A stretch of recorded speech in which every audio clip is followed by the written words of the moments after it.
Sometimes, dire circumstances can lead you into the arms of love. He was cool to hang around with. He was very helpful. That's what I liked about him. But even a rock-solid partnership is subject to crumble. If I could change it, I wouldn't even put myself in that situation. There was a gunshot.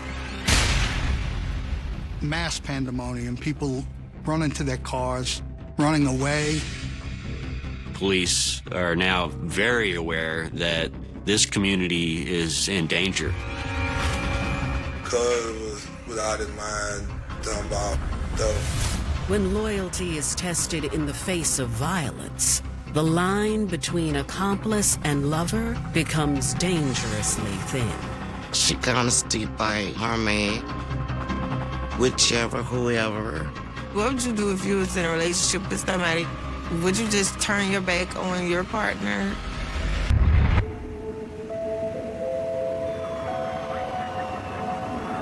December 8th, 2012, Slidell, Louisiana. It's a cool Saturday night in the largest city in St. Tammany Parish, just across the water from the Big Easy. Slidell is located about 9 to 10 miles from New Orleans. We're all kind of a suburb of New Orleans, even though we're independent. As last call rolls around in the local watering holes, the St. Tammany Parish Sheriff's Office receives several emergency calls from Gloria's Bayou Lounge. Gloria's had been around for years. That's where everybody went to go see their family. That's where everybody went to go see their friends. It was just really fun. We received a 911 call from the bar itself and from some other patrons in reference to a shooting. Units arrive to Gloria's within minutes and find a chaotic scene. People running to their cars, running away on foot, coming out of the bar, going in the bar for safety. In the parking lot, officers see an injured man in front of the bar. They saw a man lying on his back in a gravel parking lot, and he's bleeding from what appears to be a gunshot wound to his chest. He's unresponsive.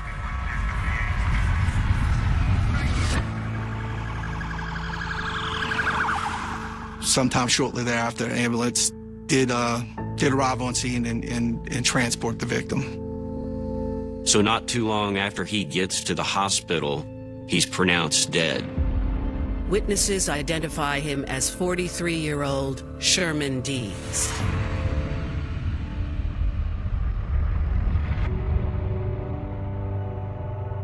Sherman Dees was from Slidell, Louisiana. He was like one of my favorite cousins. He loved church. He loved friends. He was that family-oriented guy where he worried more about his family needs than his needs. Sherman Dees was not married, but he had 4 kids.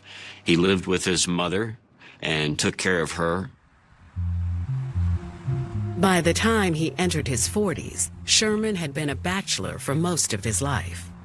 He was never married to anyone, but he loved his kids and he also loved his kids' mother.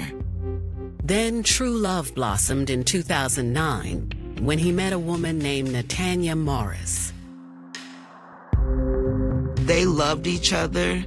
They went above and beyond. There was nothing that Natanya wouldn't do for Sherman, and there was nothing that Sherman wouldn't do for Natanya. But during their 3 years together, the relationship had plenty of ups and downs. This was an on-again, off-again relationship. He had a hot temper, and I think that led to a lot of their arguments. Sherman was that type of person that if he loved you, he loved you. So there was no, you can be with someone else, you know, or I'll be with someone else. It was more of, we love each other, we'll make it work.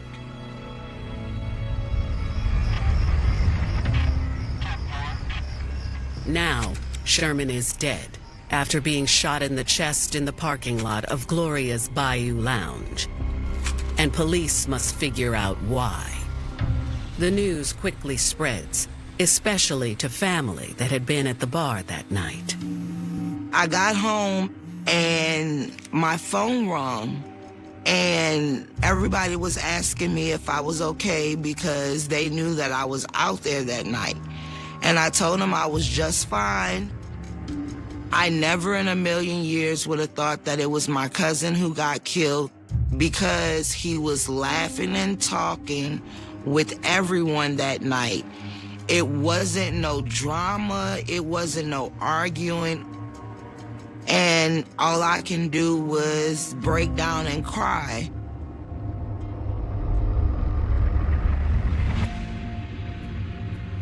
So now we're handling a homicide, not a shooting. Our initial units requested the major crimes unit. But obviously, that's the largest charge in the book, and we can't miss a witness. Time becomes a little bit of an importance. We couldn't find much on scene as far as physical evidence, so it was largely talking to people and interviewing people. Most witnesses just said they heard shots and saw what would appear to be two people together in some sort of scuffle. Detectives finally strike gold when they come across bystander Carol Higgins. She notified them that Sherman Dees was her brother-in-law.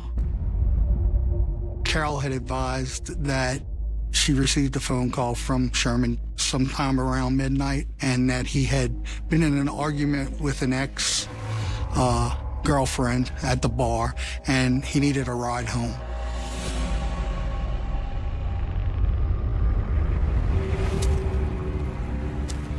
Carol says she pulled into the parking lot of Gloria's around 1:30 a.m., and Sherman came over to talk to her. She remained in her vehicle in the parking lot. Sherman then walked across the parking lot to talk to his ex, Natanya. Then she couldn't see him anymore. That's when she heard about 4 gunshots.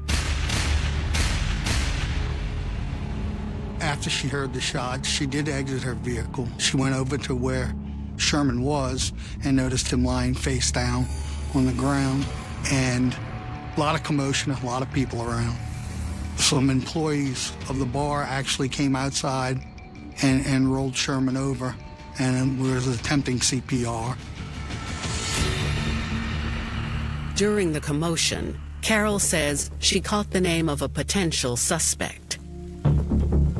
Carol hears someone in the crowd say the shooter was 22-year-old Dwight Ambo. Carol has informed us that she knew of Dwight Ambo from other people, but she has never really seen him before or met him. She said that she knew Natanya was Dwight Ambo's cousin. Natanya is immediately someone we wanted to speak to. Unfortunately, she went to the hospital to be with Sherman, so they had to dispatch some detectives to the hospital. As more witnesses at the bar begin opening up, Carol's statement is corroborated by the crowd. The people that were willing to speak with us all were saying the same thing. There was a confrontation in the parking lot between Dwight Ambo and Sherman Dees, and that during that altercation, Dees was shot. But no one admits to seeing the actual shooting or knowing what led to it. I think a lot of them, it happens fast and they're not sure. And I think some people are apprehensive to speak to the police about that, don't want to get involved in such a situation. Tracking down Dwight Ambo becomes detectives' top priority. But before investigators can even get started, they get thrown a curveball. In the midst of all this chaos, police hear of another shooting nearby. Our patrol officers, they let us know that Slidell Police Department was on scene and they believed that it could be related. On December 9, 2012, St. Tammany Parish detectives in Slidell, Louisiana, are investigating the murder of 43-year-old Sherman Dees, who was killed at Gloria's Bayou Lounge.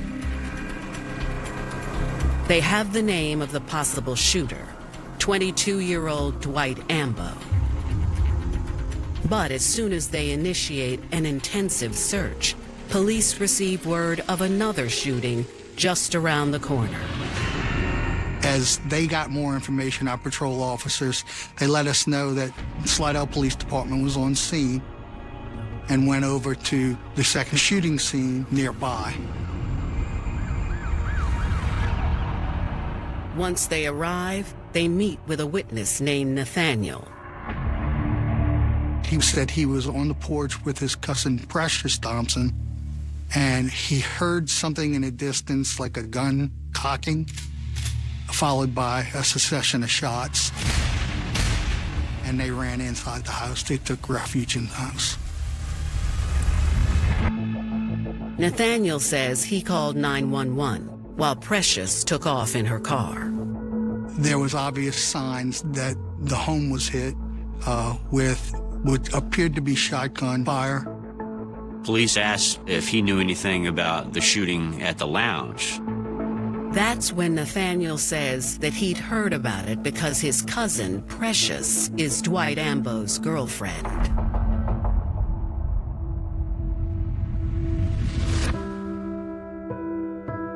Precious Thompson was born in New Orleans, Louisiana, but raised in Slidell. I never had a dad. Like, my dad was never around. I think I met him once in my whole life. So I grew up with my older brother and sister. They're like 10 years older than me and my younger sister. Precious lived in the neighborhood down the street from me. Me and Precious also went to school together. She was a fighter growing up. She was always in trouble. My mom worked a lot. She worked like 2-3 jobs at a time. So basically my grandmother raised me and my siblings. Then when she reached her 20s, Precious's mother passed away. Once she passed, each one of her children, they all was left with a home to live in. That's how hard her mother worked. Even though Precious had a roof over her head, what she desperately wanted was love. The 23-year-old found it when she met Sean Williams. Precious married Sean Valentine's Day in 2012. Just 3 months into the marriage, Precious found herself in a difficult position. Me and my husband got into some trouble in Houston, and we both ended up going to jail. My brother bonded us out or whatever, and when we came back home, we were flat broke. So he went on the run kinda, and the police wound up catching up with him. I was left with like a lot of bills, a lot of stuff, a lot of debt. With her husband in jail, Precious was struggling to make it on her own.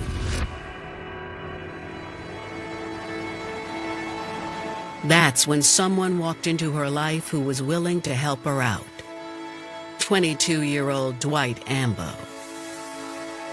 I met Dwight probably in August of 2012. We had already been talking like on the phone, but we kind of hooked up at the club. Dwight was just a cool dude. He was cool to hang around with. He was funny. He made me smile. He was very giving, like he'd give you the shirt off his back. Dwight was the support system Precious so desperately craved. I really needed help, and Dwight was willing to help me. He was a very generous guy, and we kind of like helped each other, build each other up. Yeah, I did cheat on my husband with Dwight. I'm not proud of that, but I mean, I really was in a tough spot.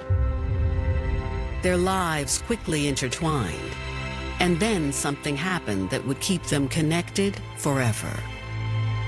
I had got pregnant probably like a month or so after I had started dating Dwight. And I couldn't believe it. And I know my husband was like heartbroken. He was so mad. When he found out she was pregnant, he left Precious and moved on to somebody else. It had been a rough year for Precious, and though she cared about Dwight, she wasn't ready to have a child with him so soon. He wanted me to have the baby. I would say Dwight was in love with me. So Precious relies on him, and he's the father of her child, and they're in this relationship together, so he's very important to her now. The couple moved forward, continuing to grow their relationship with a child on the horizon. But now, Dwight is the top suspect in the shooting death of Sherman Dees, and Precious is missing after a drive-by shooting at her home. Now we know she is the girlfriend. She became the top of the list, a long list of witnesses we were trying to locate. It was obvious to us that someone had fired at Precious and her cousin. Happening in such a short time after the Gloria's incident led us to believe that somebody was looking for Dwight Ambo that night. Since it's their jurisdiction, the Slidell Police Department investigates the drive-by shooting. They're able to confirm that the suspects are in fact family members of Sherman's. His family knew Dwight Ambo and his family. Due to the timing of the second shooting and the nature of it, it was retaliation for the murder of Dees earlier in the parking lot. Detectives are concerned that this may start a war. One of our big fears was that there'd be additional retaliation or retaliation back towards Sherman's family. We was worried about people's safety and worried about this getting out of hand. I'm not the type of person to put violence or take violence into my own hands, but my family is. My nephew and my two cousins shot up Precious' home. One was raised by Sherman, so he took it very personal. And that's where the retaliation came from, because it's family over everything. December 9th, 2012, Slidell, Louisiana. Within hours of the murder of Sherman Dees, investigators are looking for suspected shooter Dwight Ambo and his girlfriend, Precious Thompson, who was just shot at in retaliation. Nathaniel was able to provide us Precious's cell phone number and the address of her sister, which was nearby. So we attempted to call her Precious several times on her phone, and we didn't get any answer.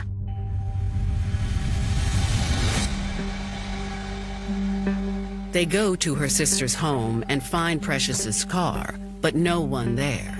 They wonder if Precious is helping her boyfriend escape police. Given the information on the second shooting and Precious and Dwight's absence, it became kind of obvious to us that they were in flee mode. So we were worried that they were slipping away.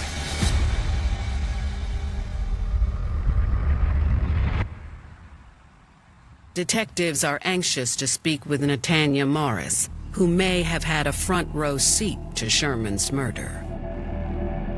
She was Sherman's recently ex-girlfriend, and it was Dwight's cousin. So she was immediately someone we wanted to speak to. We learned from Natanya that throughout the night she had saw Sherman, and a couple of times he would want her to go outside, and she just wanted to stay inside with her friends and her family. Then, later in the night, she was sitting outside with her cousin Dwight Ambo. But Sherman wanted her to leave with him.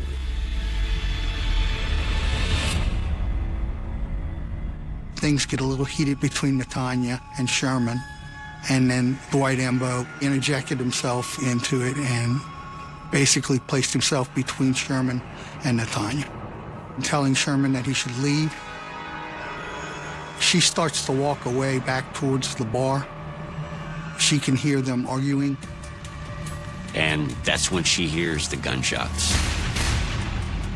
She dives behind the car and then eventually comes out from the car to see Sherman lying in the parking lot. Netanya says she didn't actually see the shooting and that Dwight immediately bolted. She denied ever seeing a weapon or denied seeing anyone have a weapon for that matter. Although she is still distraught by Sherman's death, she says she has no idea where her cousin is. Now, obviously, we're still trying to locate either Precious or Dwight. She felt that knowing them, that they would be together. Detectives dig into the couple's background, hoping to find something that will help locate them, and discover they both have been in the system before. He had an extensive criminal history, not only in our jurisdiction, but in neighboring Mississippi, involved narcotics, kidnapping charge, some charges of violence. Precious had some financial crimes, prior narcotics arrests, also. They see Ambo is actually on parole, and Precious herself is on probation. So Dwight was arrestable if we could find him for that violation. They go to the parole officer and ask for his last known address.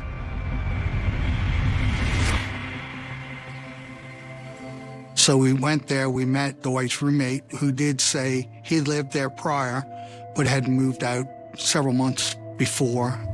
He says he has no idea where Dwight could be, but he does give them their first solid lead.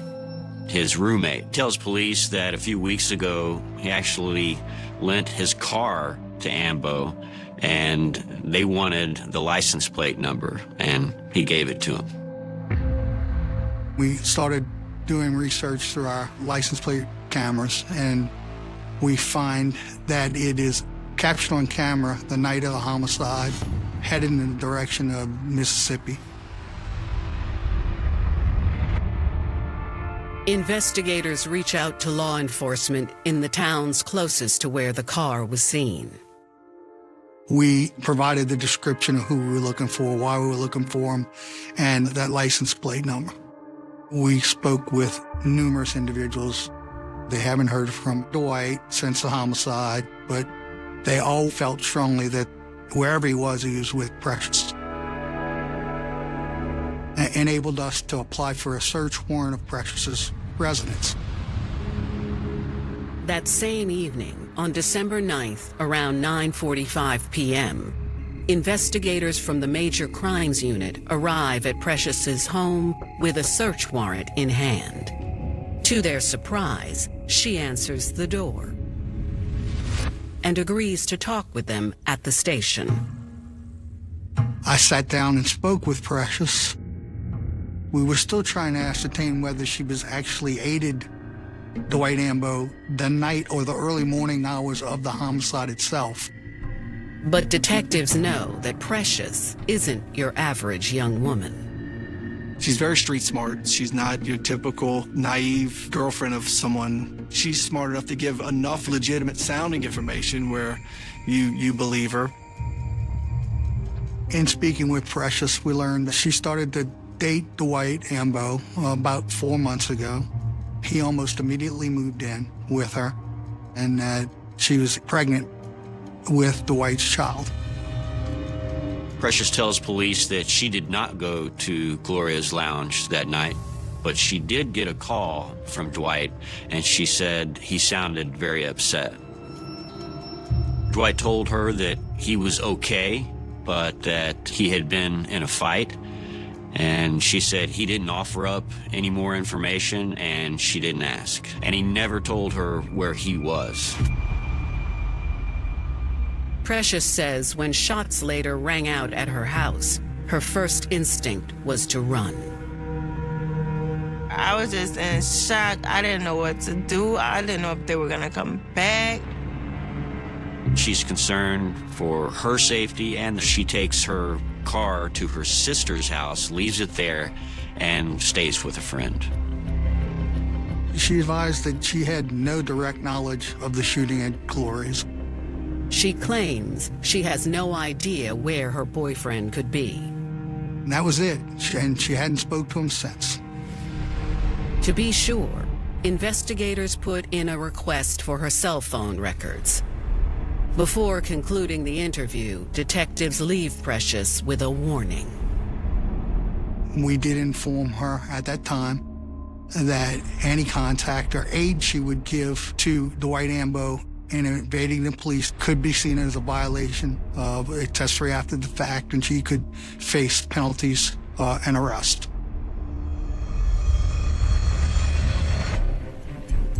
The next morning, on December 10th, 2012, Sherman Dees' autopsy is complete.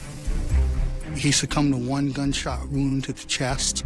He had some signs of defensive injuries on his hands, as would indicate, consistent with the story, that there was a physical confrontation.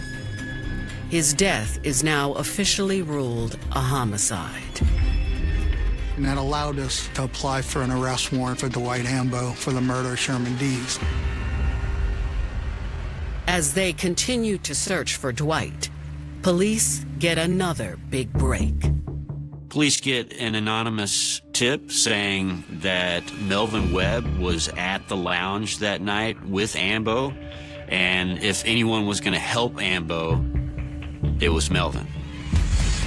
Cuz he was out of his mind talking about stuff. I'm like, what you talking about? When he walked up to me and his lip was big, and when I looked, I see Sherman on the ground.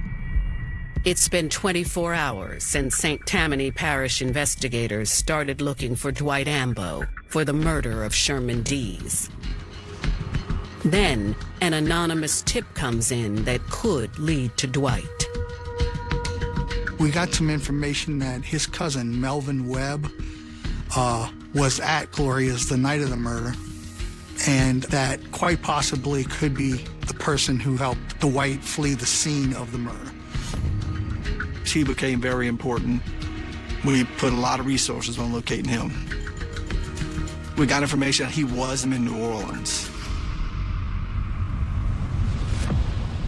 Investigators head to Melvin's address in New Orleans. We noticed that in front of the unit was a vehicle matching the description of Dwight Ambo's, and that in fact was Dwight Ambo's vehicle. Investigators, along with the New Orleans Police Department, immediately set up surveillance, hoping to catch Dwight.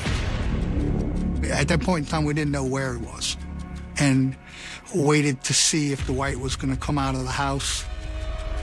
And Melvin Webb exited the residence and entered the vehicle alone, which enabled us to then make a traffic stop on him.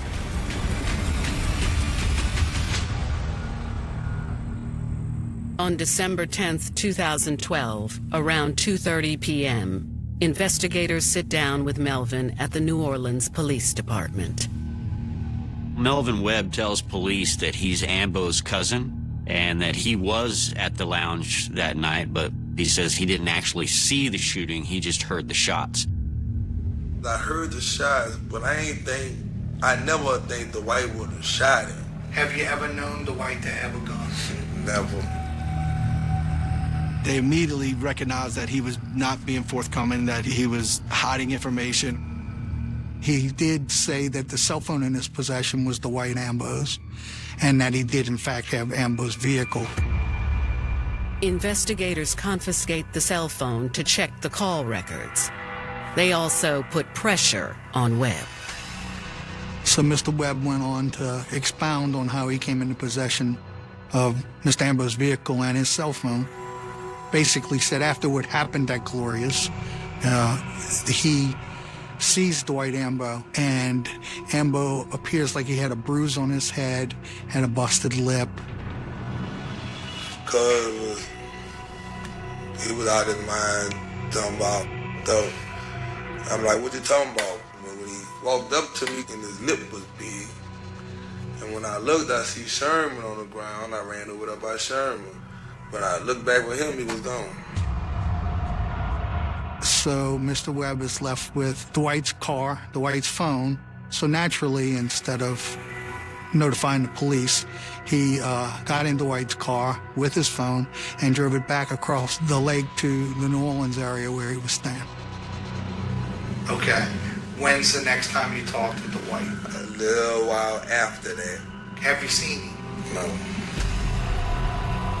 But investigators know he's lying. While we were speaking with Mr. Webb, we had phone records already on Dwight's cell phone. There was alarming inconsistencies during his interview. He advised that he had Dwight's phone, he just took it back home. But at that time, we show an incoming call on Dwight's cell phone records to Mr. Webb, which doesn't make any sense unless you were calling yourself. Investigators wrap up their interview with Melvin, issuing him the same warning they told Precious. If he's helping Dwight evade the law in any way, he will be charged. Investigators take the blue car back to St. Tammany Parish for processing and find their first substantial bit of physical evidence on the driver's seat.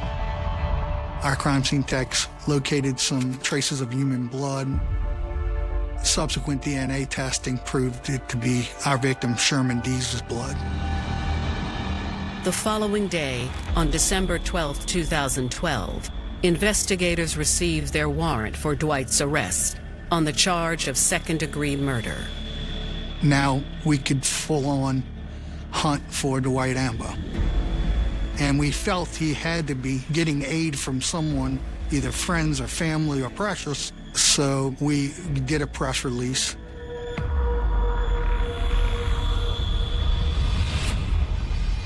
Momentum continues to build when Precious's phone records finally come in. They notice on Precious's phone there's an incoming call right around the time of the shooting. So detectives call that number.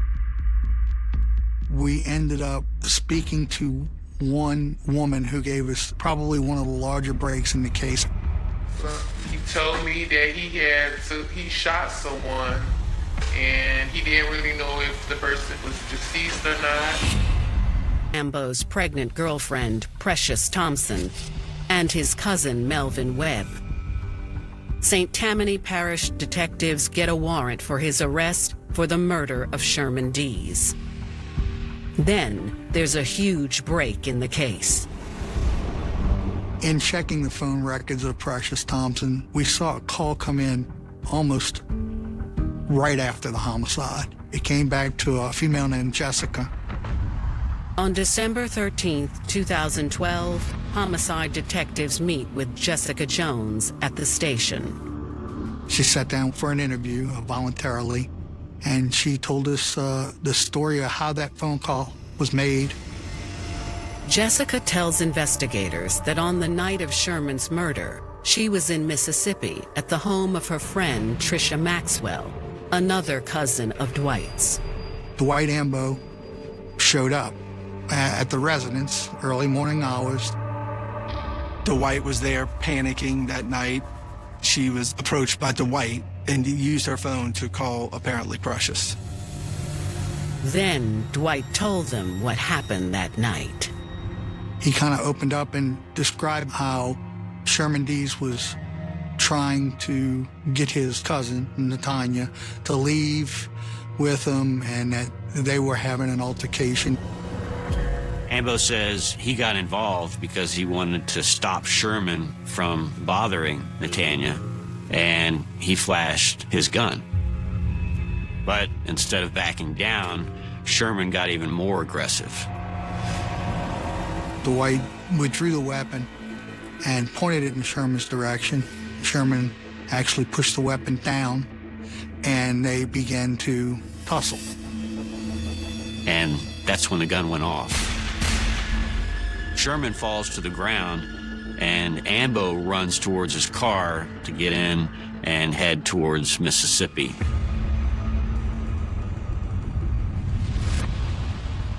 When investigators speak with Dwight's cousin, Tricia, her account aligns with Jessica's. But she offers investigators the first inkling of information about the murder weapon. He referenced the gun. You actually asked him, well, where's the gun? I did. And what did his response to that? He said he took care of that. Tricia had told Dwight maybe he ought to get an attorney and turn himself in and cooperate if that's how it went down. He dismissed that quickly. Tricia says 2 more visitors then arrived, and Jessica and Tricia had no idea who they were. A couple of his cousins show up. They bring him fresh clothes and some money. They described them, and of course one of the descriptions matched Melvin Webb. The dude from New Orleans, he was telling Dwight how easy it is to get away with murder and just, oh, I can handle this for you. How long was Dwight over here? At least, I'm gonna say at least 2 hours. And they just left in his car. With the cousin from New Orleans. Yeah. Detectives know they're inching closer to finding Dwight. In tandem with local law enforcement in Mississippi, they immediately begin knocking on doors. We spoke to a lot of people that night, provided a lot of cards with a lot of our phone numbers on it, in hopes that somebody could at least point us in the direction of Precious and Dwight, because we felt that very much that they were together. Around 10:30 p.m., their hard work pays off. I received a phone call from one of the individuals we had spoke with earlier. He had it on good authority. Dwight and Precious were at the IP Casino in Biloxi, Mississippi. I woke a lot of our guys up, went to Mississippi, and met with casino personnel and staff and security. And surveillance video at that hotel confirms that both Ambo and Precious are there, and they're actually inside the room. St. Tammany Parish detectives work with Biloxi police and their SWAT team through the night in preparation for a takedown. Because, you know, he is a wanted murderer. They're going to use SWAT. They're going to be very tactical. Around 4 a.m., detectives request an arrest warrant for Precious's actions as an accomplice. We felt really strongly that not only her physically being there, that she was aiding Dwight Ambo the entire time, the 5 days after the homicide that we looked for. As discreetly as they could, and creating the least panic as they could, they cleared the entire floor that they were on. At 6:10 a.m., the SWAT team gets the go-ahead. See the good in everybody. That's my problem. Even though other people might say they're bad people, I have to see it for myself. And I think that's why I made a lot of mistakes, because it's like somebody telling you the stove hot, but you're not gonna know until you touch it yourself. And that's why I always get burnt. Detectives discover Dwight Ambo and his girlfriend, Precious Thompson, hiding in a hotel room at a Biloxi casino. The SWAT team gets the green light to arrest them. They performed a dynamic entry on the room.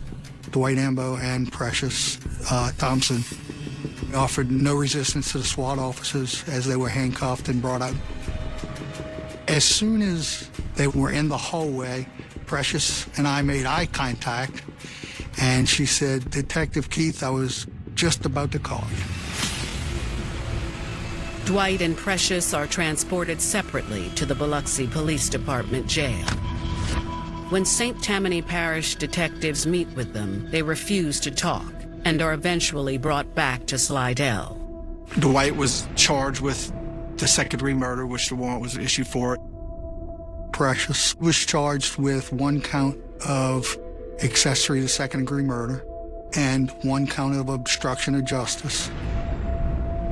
And just for the obstruction of justice charge, she could face up to 40 years in prison. After Tricia Maxwell picks Dwight's cousin, Melvin Webb, out of a lineup, he too is arrested on the same charges.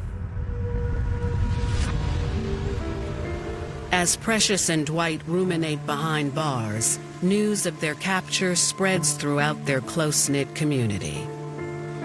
Dwight's arrest was a relief for my family and I. We were ecstatic, actually. We never knew that Precious was actually on the run with Dwight. I was shocked because she's not that type of person that will harbor a fugitive. But she kind of stood by, her man. Precious's dedication never wavered. She lied to detectives and helped her man evade police for 5 days. I don't know why I did it, to be honest. I was there for him. I don't know, maybe I shouldn't have been. I mean, what would you do if you was in a relationship with somebody and, would you just turn your back on your partner? I just felt like Dwight was there for me. He helped me, so I wasn't going to turn my back on him. Realizing she's looking at more than 40 years in prison, Precious decides to make a deal. I pleaded out to the accessory after effect charge. They was trying to give me 10, then they went down to, I got 4 flat. I wish Precious wouldn't have protected Dwight because she wouldn't have had to go to prison while being pregnant. Dwight also strikes a deal, getting his charge lowered to manslaughter. He receives a 10-year prison sentence for taking Sherman's life. Anytime you pull out a gun at a fight and you use it, you know what your intentions are. Our family was really, really hurt. Sherman was a lovable person. He loved every last one of us in his own way, and he treated everybody with love. Well, the saddest part in all of this is this could have been avoided. People's lives were ruined. Somebody lost their life, and it could have been avoided if someone would have just taken a breath. Precious has a son in prison and is released after 3 years. I got out in 3 years because I did what I was supposed to do in jail. I did the right thing. I was a tutor.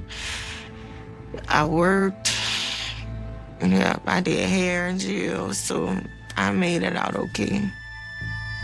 Melvin Webb is convicted of accessory to a homicide in 2014 and is released shortly after Precious. In May 2019, Melvin Webb was shot and killed in the same place as Sherman Dees. Odd as it is, Melvin Webb was murdered at Gloria's by Sherman Dees' son. It's an interesting end to this. We did not see it coming. When Dwight is released from prison, he and Precious share their son, but the relationship is long over. Today, the experience has given Precious perspective. If I could change it, I wouldn't have went around him at all. I wouldn't have talked to him, none of that. I wouldn't even put myself in that situation.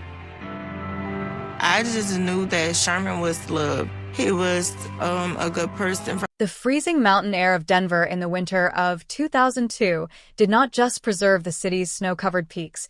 It acted as a chilling tomb for an unholy secret that would remain locked away beneath layers of institutional protection and political influence for over 2 decades. In December of that year, amidst the frantic rush of the holiday season, a brilliant 24-year-old investigative journalist named Sarah Lynn vanished without a single trace after leaving a late-night city council press briefing. Sarah was a fierce, rising star in the local media, a relentless investigator known for exposing municipal corruption, and a young woman with a pristine, dangerous drive to unmask the truth. Her car, a reliable silver sedan, was discovered 48 hours later abandoned in a dimly lit multi-level parking garage near the state capitol, the driver's side door unlatched, the keys still resting in the ignition, and her audio recorder completely crushed on the concrete floor. For 24 agonizing years, this case stood as a legendary, deeply frustrating cold case within the Denver Police Department, a dark, impenetrable wall of silence that haunted a shattered family and left the journalistic community paralyzed by a lingering, toxic sense of dread. Generations of seasoned homicide detectives inherited the brittle manila folder, chasing anonymous phone calls, analyzing corrupt city zoning boards, and following erratic, dead-end leads that led absolutely nowhere, leaving the mystery of the vanishing reporter completely open to the elements. But the past has a terrifying, unyielding way of refusing to stay buried, and the ultimate, earth-shattering breakthrough would not come from a sudden deathbed confession or a classic forensic fingerprint match.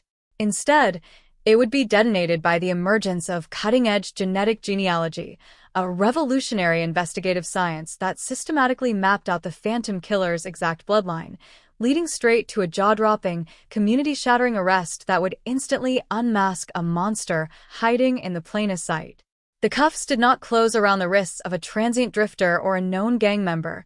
They snapped shut around a highly revered local politician, an untouchable city councilman whose entire public life had been a meticulous, 24-year lie built on top of a young reporter's forgotten grave. The original disappearance of Sarah Lynn back in December 2002 triggered a massive, high-stakes manhunt that immediately collided with an impenetrable wall of atmospheric chaos, lost digital data, and deeply confusing municipal dynamics.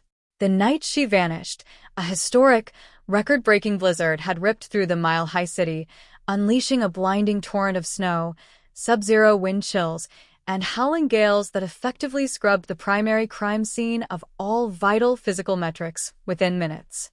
Patrol officers who located the abandoned vehicle in the public garage found themselves walking through a forensic void, as the drifting snow and heavy foot traffic from fleeing commuters had completely obliterated any potential tire tracks, boot prints, or biological materials.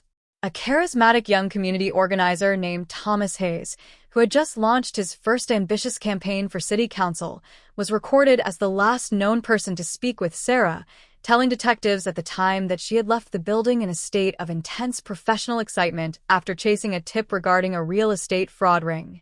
Hayes appeared completely devastated by the tragedy, throwing himself entirely into the subsequent search efforts, leading frantic volunteer search parties through frozen alleys, sobbing uncontrollably before news cameras, and establishing a municipal reward fund to find the missing journalist. The community wrapped its arms around the supportive young leader, watching in deep empathy as he channeled his profound sorrow into public service, eventually winning his seat on the council, opening prestigious community development centers, and dedicating his entire career to revitalizing Denver's historic districts. The illusion of civic solidarity was maintained with absolute perfection, but beneath the surface of the city's collective grief, the early days of the investigation were marked by an underlying current of frustration, political interference, and overlooked anomalies that would haunt the file for decades. The local police department, under heavy pressure from city officials to avoid negative press during a critical economic expansion, lacked the advanced technological infrastructure to process a high-profile disappearance without a physical body or immediate electronic tracking clues. The initial search warrants for Sarah's personal laptops and investigative journals yielded absolutely nothing unusual, as her digital trail simply ceased to exist at the exact moment she entered the parking structure. Detective Marcus Vance, the primary investigator assigned to the cold case, noted in his initial handwritten logs that the zoning committee files Sarah had been reviewing felt strangely sanitized, almost as if every multi-million-dollar land deal had been revetted prior to the arrival of the police.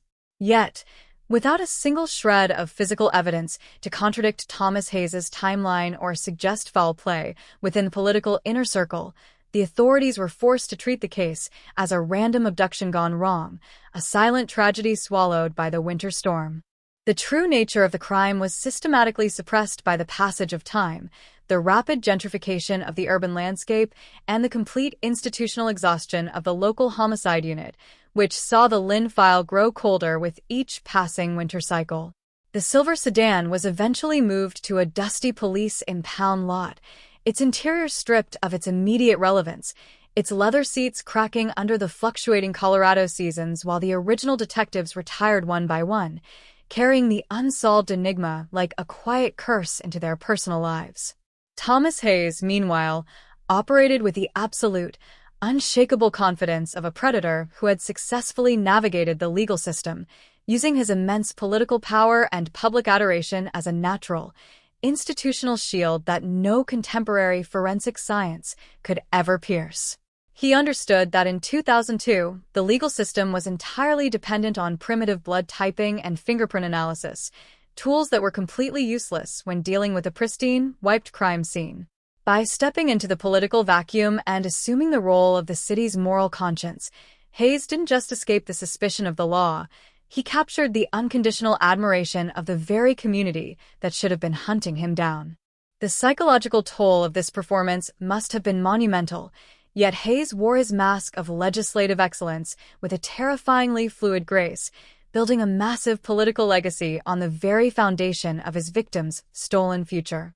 He became the chairman of the city's powerful Urban Development Committee, a high-profile political donor whose endorsement was highly coveted by local judges, and a celebrated family man whose pristine reputation was fiercely protected by elite legal advisors.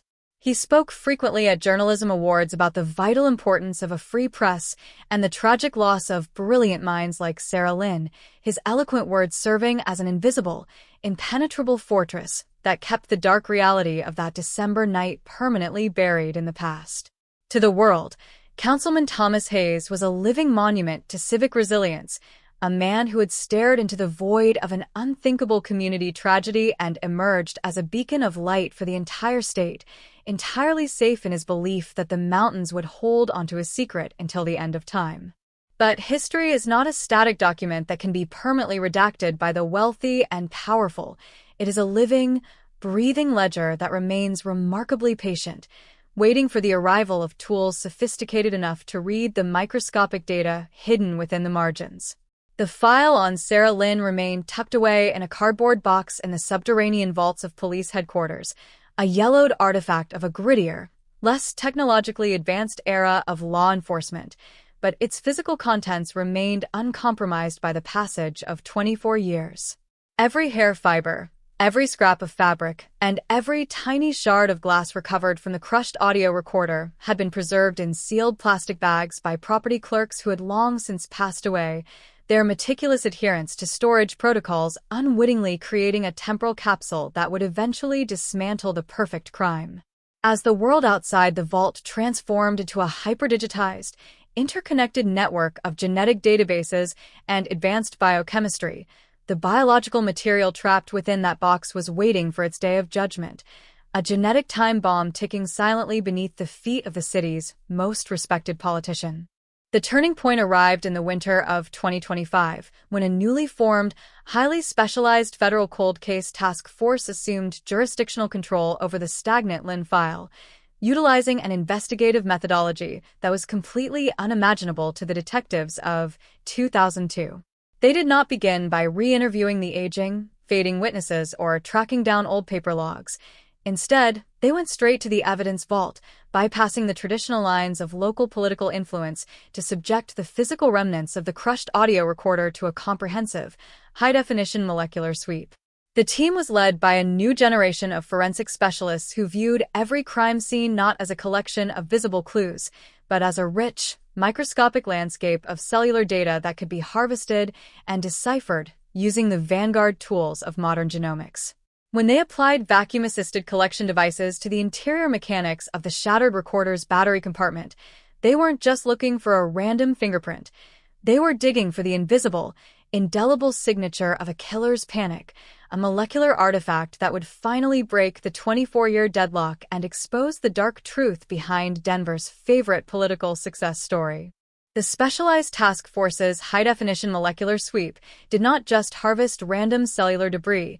It unbared a pristine, deeply trapped biological signature that had spent over 2 decades waiting for the evolution of modern genomics.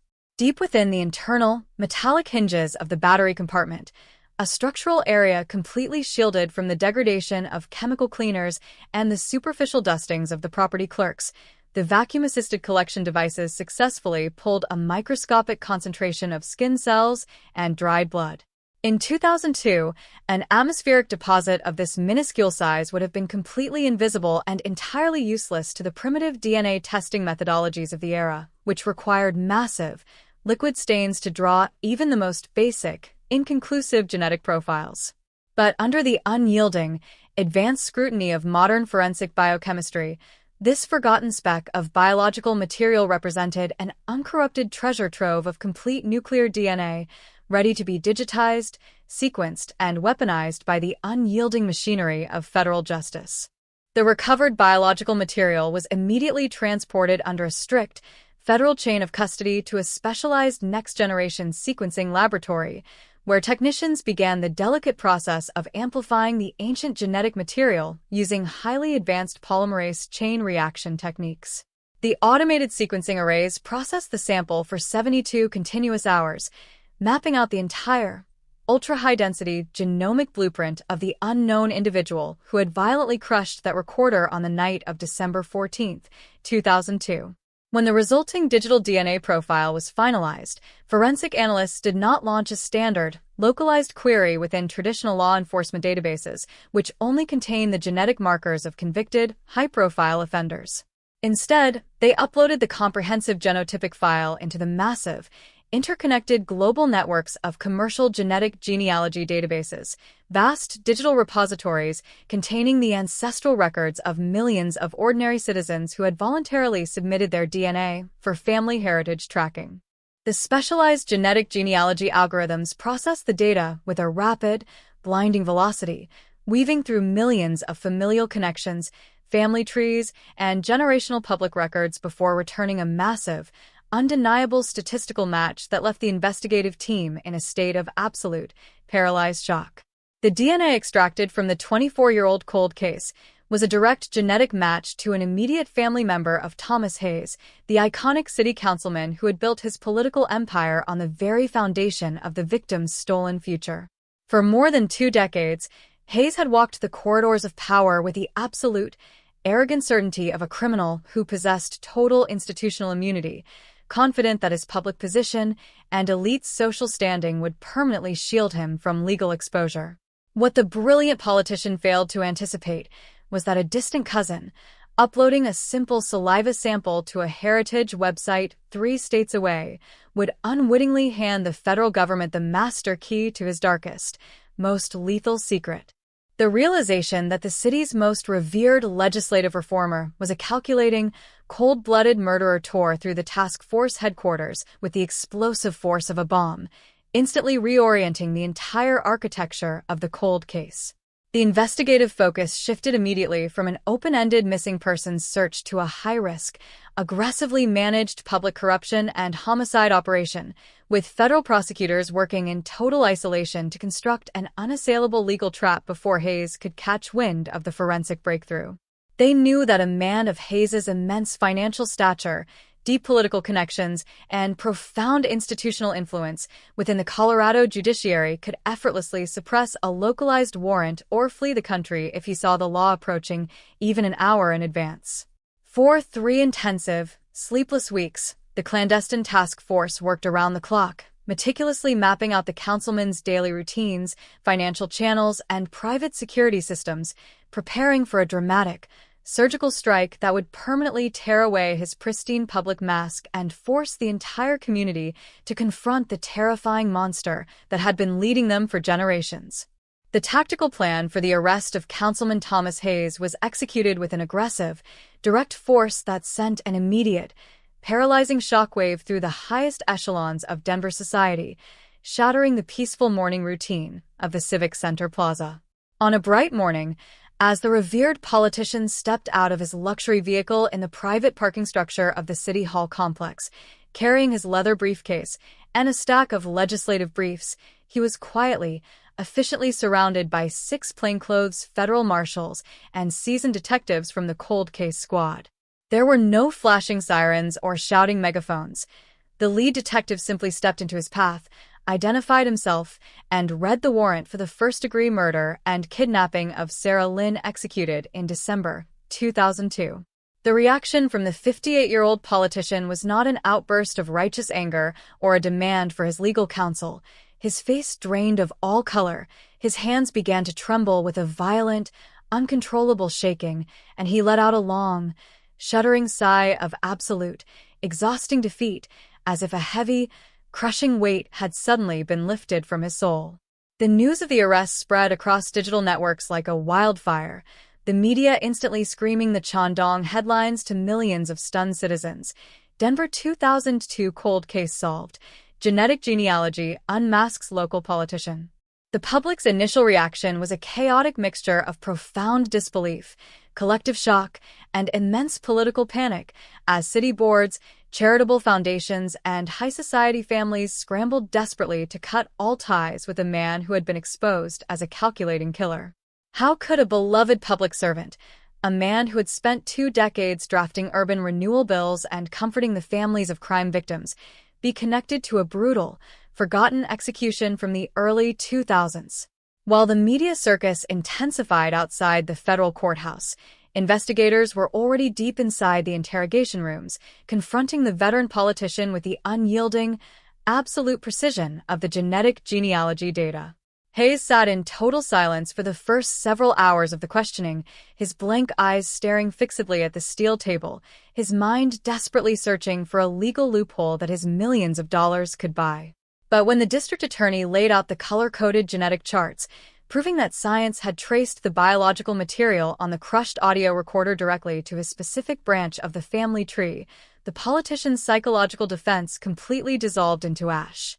In a continuous, emotional torrent of words that left the interrogation team in a state of grim, breathless silence, Thomas Hayes finally began to unburden his soul of the monster he had carried inside for 24 winter cycles.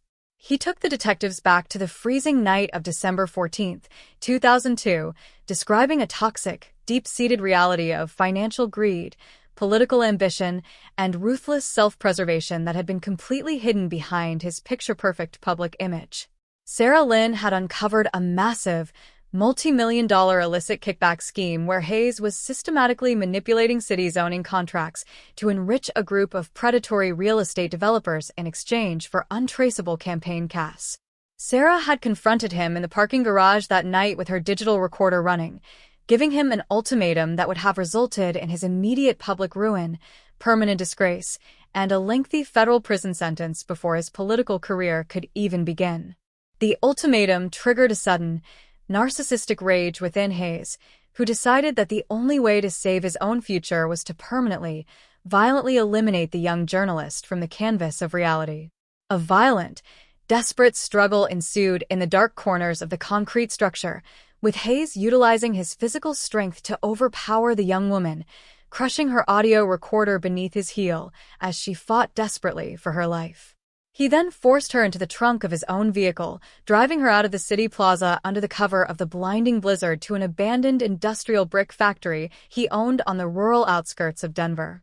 There, away from the eyes of the law and the warmth of the city, he completed the brutal execution, burying Sarah's body beneath a freshly poured layer of industrial concrete in the basement of the warehouse, confident that the historic storm and the rapid growth of his political empire would keep his unholy secret safe forever.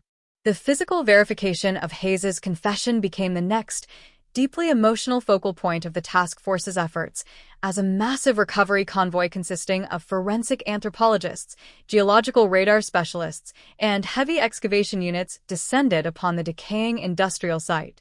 The area was cordoned off from the press under a strict operational blackout, the silence of the abandoned brick factory broken only by the rhythmic, heavy hum of specialized concrete saws cutting through layers of reinforced stone. For 3 days, the team worked through the freezing air, guided by the politician's precise geographical coordinates and ground-penetrating radar arrays that mapped out the structural anomalies beneath the floor. On the 4th morning of the grueling search, deep within the subterranean foundations of the factory, the radar flared with a sharp, structural profile that caused the team to halt all heavy mechanical operations. Working with the painstaking, delicate precision of archaeologists, the forensic technicians slowly removed the cracked concrete slabs, exposing the preserved remains of Sarah Lynn, still clutching the leather strap of her reporter's bag from the night she vanished. The anthropological evaluation of the remains provided an immediate, devastating validation of the confession. The skull showed clear signs of severe trauma, and her press identification badge was still pinned to her coat, its laminated surface perfectly intact beneath the stone. This small piece of plastic, surviving decades of burial beneath an industrial wasteland, acted as a silent witness that immediately restored her name and identity far before the formal lab testing could be completed. The discovery transformed the legendary cold case from a missing persons inquiry into an ironclad capital murder prosecution, leaving the defense team with absolutely no room to maneuver or construct a plausible alternative narrative. The formal arraignment of Thomas Hayes was an unprecedented spectacle in the long, storied annals of the Colorado judicial system, transforming the courthouse into a chaotic battleground of aggressive reporters, political colleagues, and deeply stunned citizens.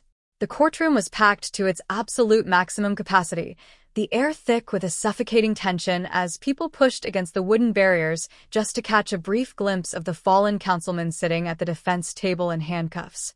His high-priced legal defense network immediately launched a ferocious assault on the prosecution's case, attempting to argue that genetic genealogy was an unconstitutional invasion of privacy that should be ruled inadmissible in a state trial. They offered a staggering cash bail, secured by Hayes's vast commercial real estate portfolio, promising the judge that the prominent public figure posed absolutely zero flight risk.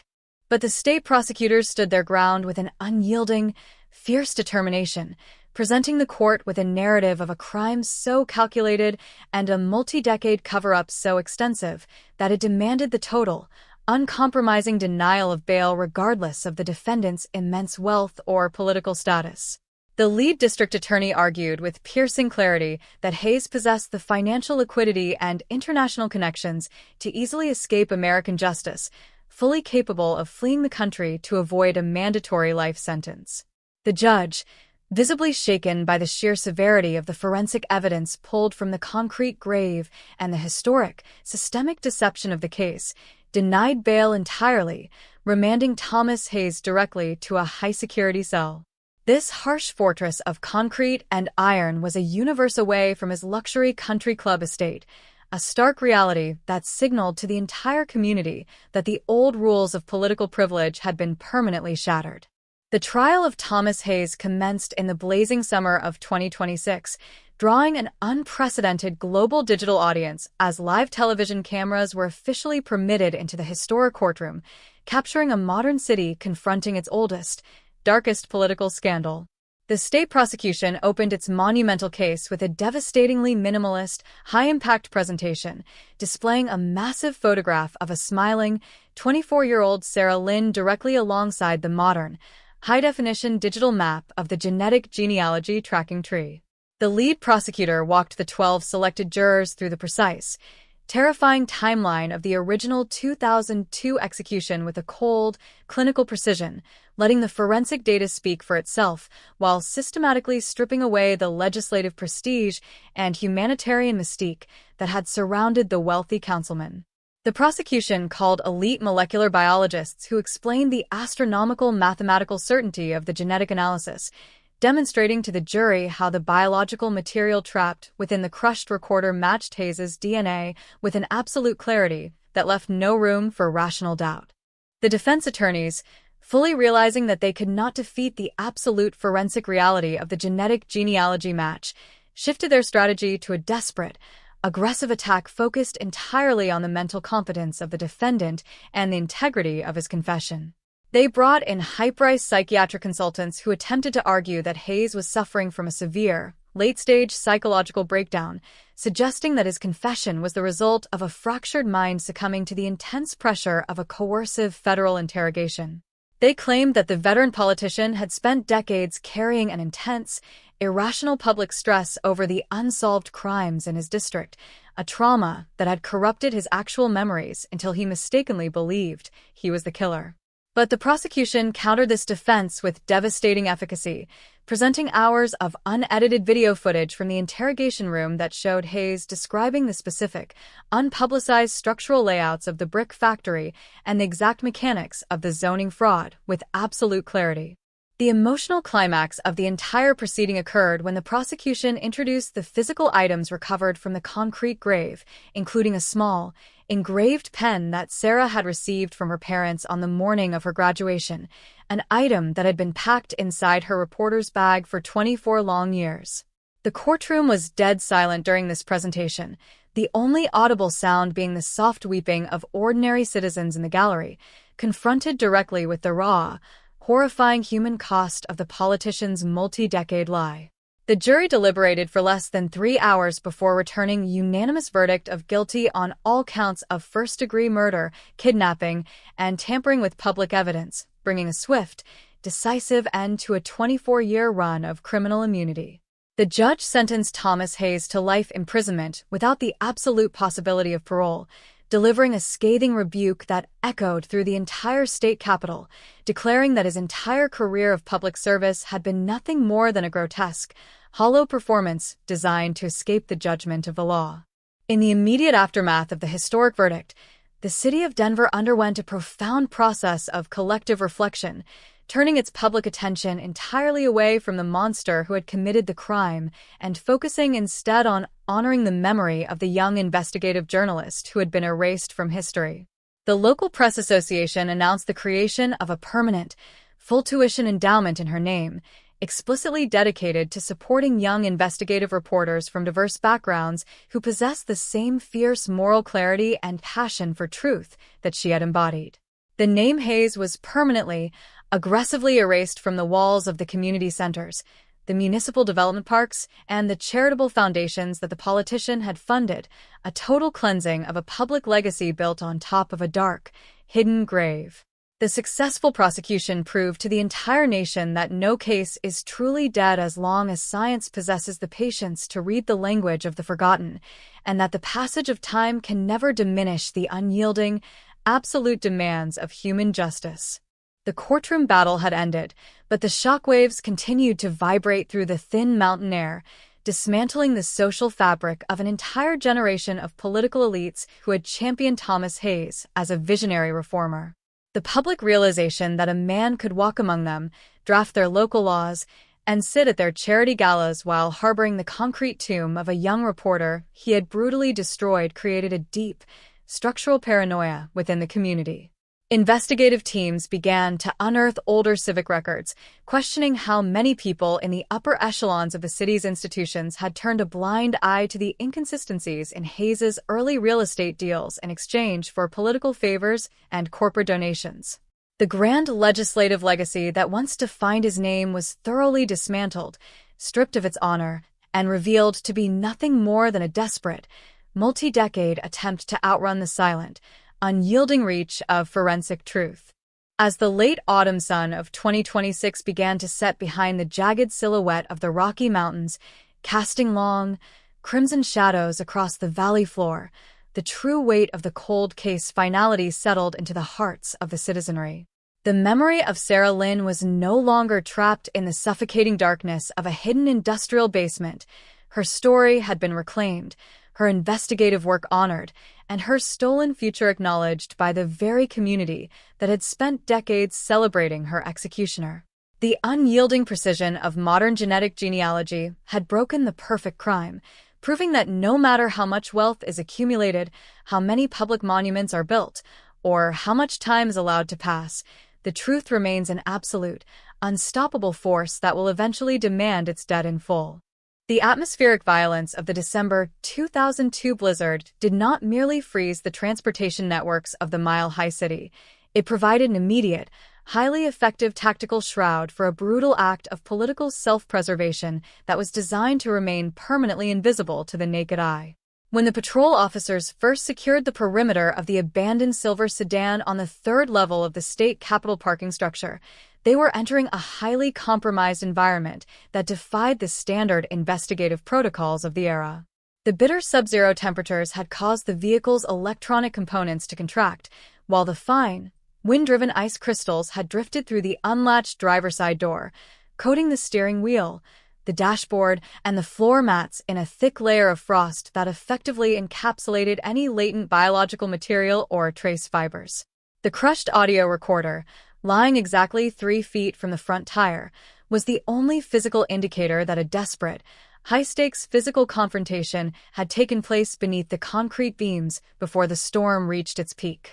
The early documentation compiled by Detective Marcus Vance revealed an immediate, highly frustrating series of institutional roadblocks that seemed to systematically slow the momentum of the initial missing persons inquiry. Because Sarah Lynn was a high-profile investigative journalist who routinely targeted influential public figures, her sudden disappearance was instantly met with a wave of intense, defensive bureaucratic resistance from the various municipal agencies she'd been aggressively auditing in the weeks leading up to her disappearance. When Vance attempted to secure emergency subpoenas for the land use registries and inter-office communications of the city's Urban Development Committee, his requests were repeatedly delayed by administrative technicalities, formal objections from corporate city attorneys, and sudden, highly convenient computer server malfunctions that erased critical digital access logs. The political establishment of Denver was closing its ranks, utilizing the natural chaos of the historic winter storm as a convenient excuse to scrub the records and distance themselves from a young reporter who had dug too deep into the multi-million-dollar real estate kickback schemes. Thomas Hayes, operating with a calculating, sociopathic, brilliant precision, capitalized on this institutional confusion by positioning himself as the primary civic champion of the search efforts, transforming the public tragedy into the foundational launchpad for his own meteoric political ascension. He spent the chaotic 48 hours following the discovery of the car organizing massive, highly publicized volunteer search sweeps through the frozen alleys of downtown Denver, personally funding the distribution of thousands of missing person flyers and standing before the local news cameras with an expression of profound, completely manufactured heartbreak. By absorbing the media's attention and projecting an image of fierce, unyielding dedication to Sarah's memory, Hayes effectively controlled the public narrative, ensuring that his own name was permanently associated with the pursuit of justice rather than the mechanics of the execution. He understood with absolute certainty that the local police department, crippled by the seasonal holiday staffing shortages and the overwhelming logistical demands of a city buried under 4 feet of snow, would never think to scrutinize the very man who was providing them with volunteer resources, community data, and public political support. The physical evidence box labeled Cold Case 02-1147 became a quiet, dusty artifact of this structural failure, tucked away on a steel shelf in the climate-controlled subterranean property rooms of the police headquarters as the years began to blur into decades. Inside that sealed cardboard enclosure, the physical remnants of Sarah's life, her reporter's notebook with its cryptic, water-damaged shorthand, her keys, her compact disc collection, and the fragments of the crushed audio recorder, sat in absolute stasis, while the city outside underwent a massive, multi-billion-dollar urban transformation. The old parking structures near the Capitol were eventually demolished and replaced by modern, high-security government plazas, and the old guard politicians who had private, informal understandings with Thomas Hayes slowly retired into the affluent suburbs, leaving behind a sterile, gentrified landscape that had completely forgotten the name of the girl who had died trying to protect its integrity. But the biological signature trapped within that evidence box remained entirely unaffected by the passage of time, the changes in local political administrations, or the complete structural evolution of the city's physical architecture.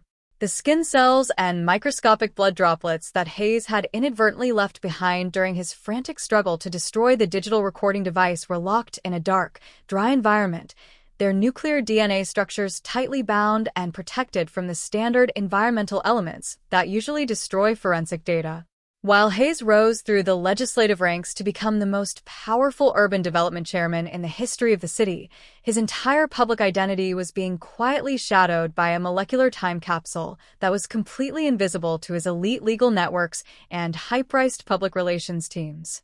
He had built an unassailable fortress of political influence, legislative achievements, and public adulation, completely unaware that the foundation of his entire life was a ticking forensic time bomb waiting for the arrival of an investigative science that was still decades away from being invented. The technological gridlock that had protected Councilman Thomas Hayes for more than 2 decades began to aggressively unravel in the winter of 2025, when the Federal Cold Case Task Force bypassed local municipal structures to initiate a high-definition molecular sweep of the evidence archives. The primary objective of this specialized genomic assault was not to reevaluate the subjective human narratives that had been thoroughly manicured by political fixers, but to extract the submicroscopic data trapped within the physical properties of the crushed audio recorder. Under the clinical supervision of advanced forensic geneticists, the shattered plastic housing, the internal metallic circuitry, and the deeply grooved battery compartment of the 2002 device were subjected to a rigorous, vacuum-assisted cellular collection protocol designed to harvest non-visible biological materials. This specialized vanguard technology utilized a localized, pressurized stream of sterile, ultrapure solution to dislodge and capture ancient epithelial skin cells and microscopic, dehydrated blood crystals that had remained completely wedged inside the microscopic fissures of the metal components for 24 winter cycles. In the original 2002 investigation, an atmospheric deposit of this infinitesimal scale was completely undetectable, classified as an unresolvable forensic artifact that could never be processed by the primitive, high-mass DNA sequencing methods of the early millennium, which demanded substantial, visible liquid stains to generate a rudimentary genetic profile. However, the next-generation sequencing arrays utilized by the federal laboratory required only a handful of intact cellular nuclei to construct a comprehensive, ultra-high-density genomic blueprint of an unknown perpetrator. The extracted biological material was subjected to automated target enrichment and enzymatic amplification protocols, allowing technicians to map out the complete, uncompressed single nucleotide polymorphism (SNP) architecture of the individual who had violently crushed the voice recorder beneath his boot heel. The resulting digital file did not merely display generic, low-resolution forensic markers. It held a distinct, high-definition molecular portrait comprising hundreds of thousands of specific genetic variables that dictate physical traits, ancestral lineages, and absolute biological identities. Rather than running this newly minted digital genotypic profile through standard local or national law enforcement databases like CODIS, which are strictly limited to the genetic fingerprints of previously convicted violent offenders and known individuals, the Federal Cyberforensics Unit uploaded the comprehensive file into the massive, consumer-driven networks of international genetic genealogy databases. These sprawling, public-facing digital repositories contain the voluntarily submitted genetic records of millions of ordinary citizens worldwide who had utilized commercial DNA kits to trace their deep ancestral roots, construct extensive family trees, and evaluate generational health risks. The advanced, high-velocity search algorithms of the genealogical network immediately began processing the cold case profile, cross-referencing the hundreds of thousands of molecular markers against the vast digital web of human connections with a blinding, calculating speed that completely ignored traditional geographic boundaries or legal redactions. Within less than 48 hours of continuous, cloud-based algorithmic computation, the genealogical software returned a massive, undeniable statistical anomaly that left the federal analysts in a state of absolute, breathless shock. The automated system did not generate a vague, distant familial link. It identified a dense, highly concentrated cluster of shared segments of DNA that pointed directly, indisputably, to an immediate branch of the Hayes family tree. By utilizing advanced kinship analysis and digital triangulation methodologies, forensic genealogists systematically mapped out the generational lines of descent, matching public census records, historical birth certificates, and regional marriage registries against the anonymous commercial profiles. The molecular trail narrowed with an astronomical mathematical certainty, weaving past distant maternal lines and regional cousins until it converged directly onto the immediate household of Thomas Hayes, revealing that a distant relative's innocent curiosity about their heritage had unwittingly handed the federal government the absolute master key to unmasking the city's most untouchable politician. The realization that Councilman Thomas Hayes, the undisputed titan of Denver's Urban Development Committee and a celebrated champion of civic reform, was the primary, cold-blooded orchestrator of Sarah Lynn's disappearance caused an immediate, total lockdown within the federal task force headquarters. The investigative architecture was instantly re-engineered from an open-ended cold case inquiry into a highly classified public corruption and capital homicide tracking operation, executed under a strict, absolute protocol of internal informational security. The prosecutors knew with absolute clarity that if Hayes received even a whispered inkling of the molecular breakthrough, he possessed the immense liquid wealth, the deep institutional alliances, and the private legal networks to effortlessly destroy corroborating corporate data, intimidate surviving witnesses, or permanently flee the jurisdiction on a private aircraft before a warrant could ever be stamped. Working in absolute, late-night isolation, a small cadre of federal agents began the silent, meticulous process of constructing an unassailable legal net around the veteran politician, quietly tracking his financial accounts, mapping his daily structural routines, and pre-vetting the judicial avenues to ensure that when the trap finally snapped shut, it would completely dismantle his 24-year illusion of total criminal immunity. The tactical execution of the arrest warrant against Councilman Thomas Hayes was engineered with a surgical, intimidating precision that purposefully left the high-profile politician with absolutely no opportunity to leverage his immense social standing or mobilize his aggressive crisis management network. On a biting, clear morning in early 2026, as the veteran lawmaker stepped smoothly out of his luxury German sedan in the restricted, keycard access parking garage underneath the City Hall complex, he found his path instantly blocked by a wall of unyielding, authoritative bodies. 6 plainclothes federal marshals and 2 lead detectives from the specialized cold case squad stepped seamlessly from the shadows of the concrete pillars, flashing their high-ranking gold shields before Hayes could even think to demand his private security detail or raise his phone to contact the mayor's office. There were no theatrical sirens, no screaming megaphones, and no flashing warning lights.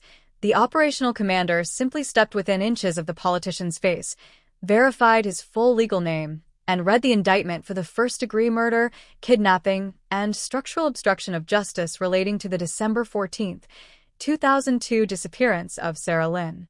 The reaction from the 58-year-old legislative icon was a chilling, absolute study in psychological collapse, completely devoid of the righteous, booming indignation that usually characterized his high-stakes television interviews or his fierce debates on the council floor. His manicured hands, still clutching an expensive leather briefcase and a warm ceramic mug of artisan coffee, began to shake with a violent, uncontrollable spasticity that caused the dark liquid to splash erratically over the pristine cuffs of his custom-tailored wool coat. His face drained entirely of its natural, healthy color, morphing instantly into a pale, hollow mask of absolute, exhausting defeat as his knees buckled slightly against the cold concrete floor of the garage, forcing 2 marshals to firmly catch him by the elbows to maintain his upright posture. He did not utter a single word of protest. He did not demand to see his high-priced corporate defense lawyers, and he did not plead his innocence. He simply let out a long, ragged, shivering exhale that sounded to the arresting officers like the final release of a suffocating, 24-year psychological burden that had quietly consumed him from the inside out. The news of the tactical takedown exploded across local, national, and international digital networks like a high-yield demographic warhead, shattering the peaceful morning routine of the entire state and sending the regional media apparatus into a state of absolute, unbridled frenzy. Within minutes of the marshals clearing the garage, the digital tickers of major news agencies were screaming the staggering, unbelievable headline across millions of television, smartphone, and desktop screens: Denver 2002 cold case solved. Genetic genealogy unmasks local politician. The public's initial reaction was a highly volatile, chaotic mixture of profound societal disbelief, intense civic shock, and immense political panic that rippled through the corporate boardrooms, real estate firms, and high society charitable foundations that had proudly aligned themselves with Hayes for over 2 decades. How could a beloved municipal reformer, a progressive family man who had spent his entire adult life drafting urban renewal legislation and creating public support networks for victims of crime, be connected to a brutal, forgotten execution from the early years of the millennium? While the media circus established its massive perimeter of satellite trucks and shouting reporters outside the federal courthouse downtown, Thomas Hayes was already trapped within the clinical, brightly lit interrogation rooms of One Police Plaza. He had been completely stripped of his civilian luxuries, forced into a standard, oversized orange inmate jumpsuit, his wrists firmly anchored to the center of a heavy steel table by a pair of reinforced chain restraints. For the first 4 continuous hours of the intensive questioning, the veteran politician attempted to maintain his legendary, ironclad public persona, sitting in absolute, frozen silence while his blank, dark eyes stared fixedly at the scratches on the metallic surface before him, his hyperanalytical mind desperately searching for a procedural loophole or a political favors line that his millions of dollars could still buy. But the prosecution team, completely immune to his traditional status and political leverage, sat directly across from him with a massive, color-coded binder containing the absolute, unassailable precision of the next-generation genetic genealogy data, methodically dismantling his reality piece by piece. The turning point occurred when the district attorney laid the advanced genomic charts directly onto the steel table, demonstrating with an astronomical, mathematical clarity how science had bypassed his identical twin defense and his pristine social alibis to trace the biological material on the crushed audio recorder directly to a specific branch of the family tree. When Hayes looked down at the physical proof, realizing that his own cousin's commercial DNA profile had acted as an unbribable, eternal witness that effectively placed his hands on the murder weapon, his psychological armor completely turned to dust. The cocky, authoritative posture of the city councilman dissolved into the trembling, broken frame of a terrified criminal who finally understood that his immense wealth, his high-status friends, and his decades of public service were completely useless against the unyielding, molecular reality of modern forensic biochemistry.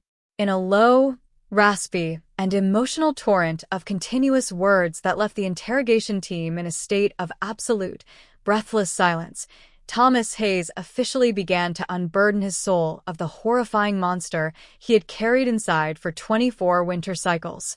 He took the transcribing detectives back to the freezing, snowblind night of December 14, 2002, stripping away the entire, beautiful myth of his civic dedication to reveal a dark, rotting core of unbridled financial greed, deep-seated narcissism, and ruthless self-preservation. He admitted that Sarah Lynn had discovered the absolute, definitive proof of a massive, multi-million-dollar illicit kickback scheme where Hayes was systematically manipulating the city's zoning contracts, land use permits, and historical preservation codes to enrich a cabal of predatory real estate developers in exchange for millions of dollars in untraceable, offshore campaign cash. Sarah had intercepted him in the shadows of the Capitol garage that night, her digital audio recorder running openly as she delivered an uncompromising professional ultimatum that would have resulted in his immediate public exposure, a permanent destruction of his political aspirations, and a mandatory, multi-decade federal prison sentence before his public career could even begin. The sudden, terrifying realization of his imminent ruin triggered an explosive, narcissistic rage within Hayes, who decided within a fraction of a second that the only way to safeguard his magnificent future was to permanently, violently eliminate the young investigative journalist from the canvas of reality. He described the mechanics of the subsequent struggle with a cold, detached, and clinical precision that sent a collective shiver down the spines of the veteran homicide investigators sitting across the table. He recalled how he used his immense physical strength to overpower the young woman against the side of her vehicle, pinning her arms while his boot heel repeatedly crushed her digital voice recorder into the concrete floor, entirely unaware that his frantic, violent panic was forcing his own skin cells and microscopic blood droplets deep into the metallic hinges of the device's battery compartment. He then forced her semi-conscious body into the trunk of his own vehicle, driving her out of the government plaza under the absolute visual protection of the blinding, historic blizzard, completely invisible to the primitive, snow-covered security cameras of the era, heading straight toward an abandoned industrial brick factory he secretly owned on the rural, unmonitored outskirts of the Denver metro area. There, far away from the eyes of the law, the warmth of civilization, or any hope of human intervention, Thomas Hayes completed the brutal execution of Sarah Lynn, utilizing a heavy iron tool from the warehouse to silence her voice forever before burying her body beneath a freshly poured, 3-foot layer of industrial concrete in the subterranean basement of the facility.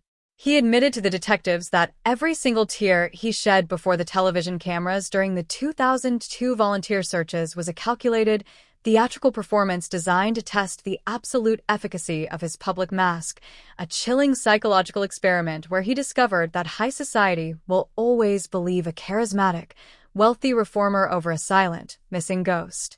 He had spent the next 24 years of his life utilizing the intense public sympathy from the tragedy to fast-track his own legislative career, building an entire multi-million-dollar empire of civic development on top of a young girl's hidden concrete tomb, completely confident that the historic storm and the rapid growth of the city would keep his unholy secret safe until the end of time.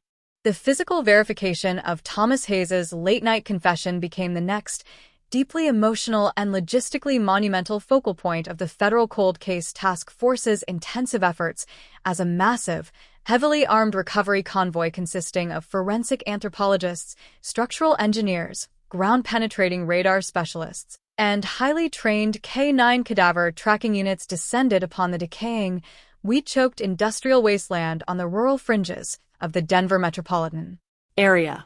The entire 10-acre perimeter of the abandoned brick factory was immediately cordoned off from the rapidly advancing press crews under a strict, absolute federal operational blackout, ensuring that no premature leaks could compromise the fragile structural integrity of the crime scene or disrupt the meticulous protocols of the excavation team.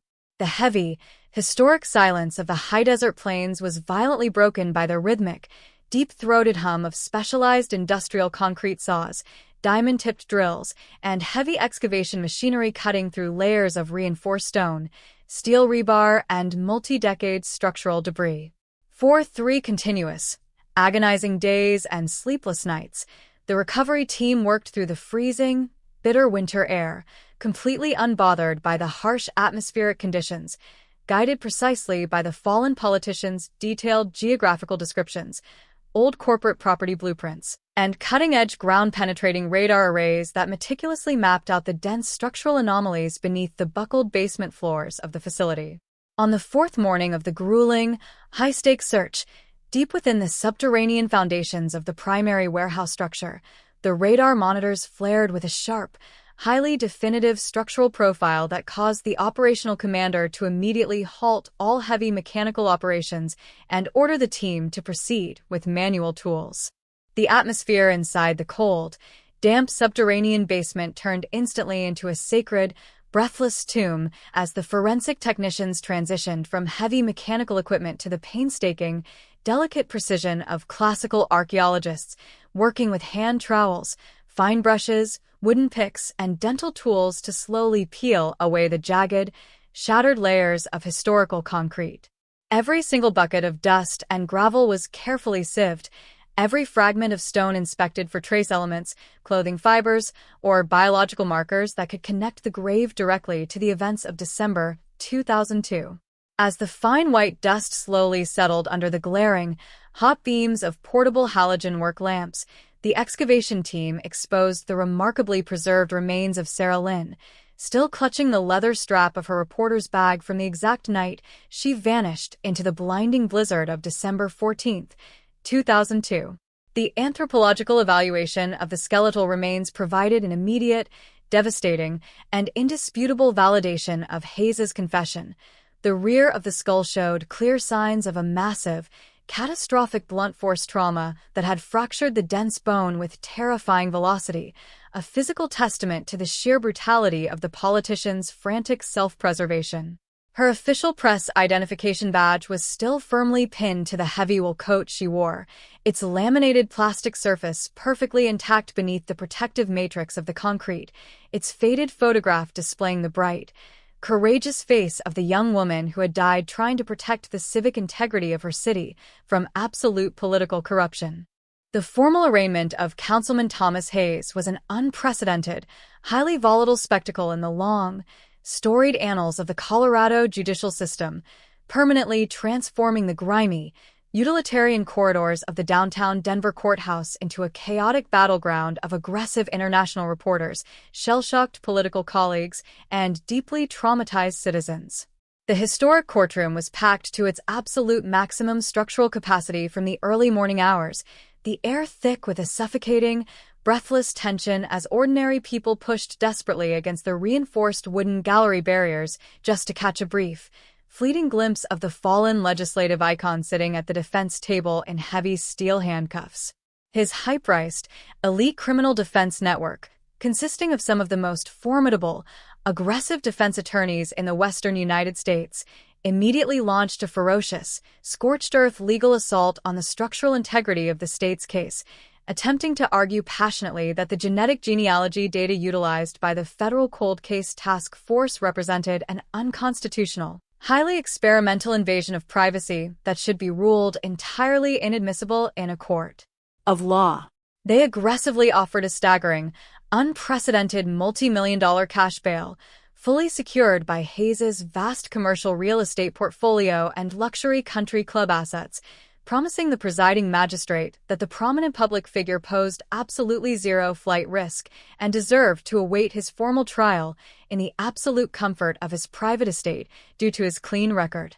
But the federal and state prosecutors stood their ground with an unyielding, fierce, and razor-sharp determination, presenting the court with a dark, chilling narrative of a capital crime so meticulously calculated and a multi-decade political cover-up so fundamentally extensive that it demanded the total, uncompromising denial of bail regardless of the defendant's immense structural wealth, elite social standing, or past humanitarian contributions.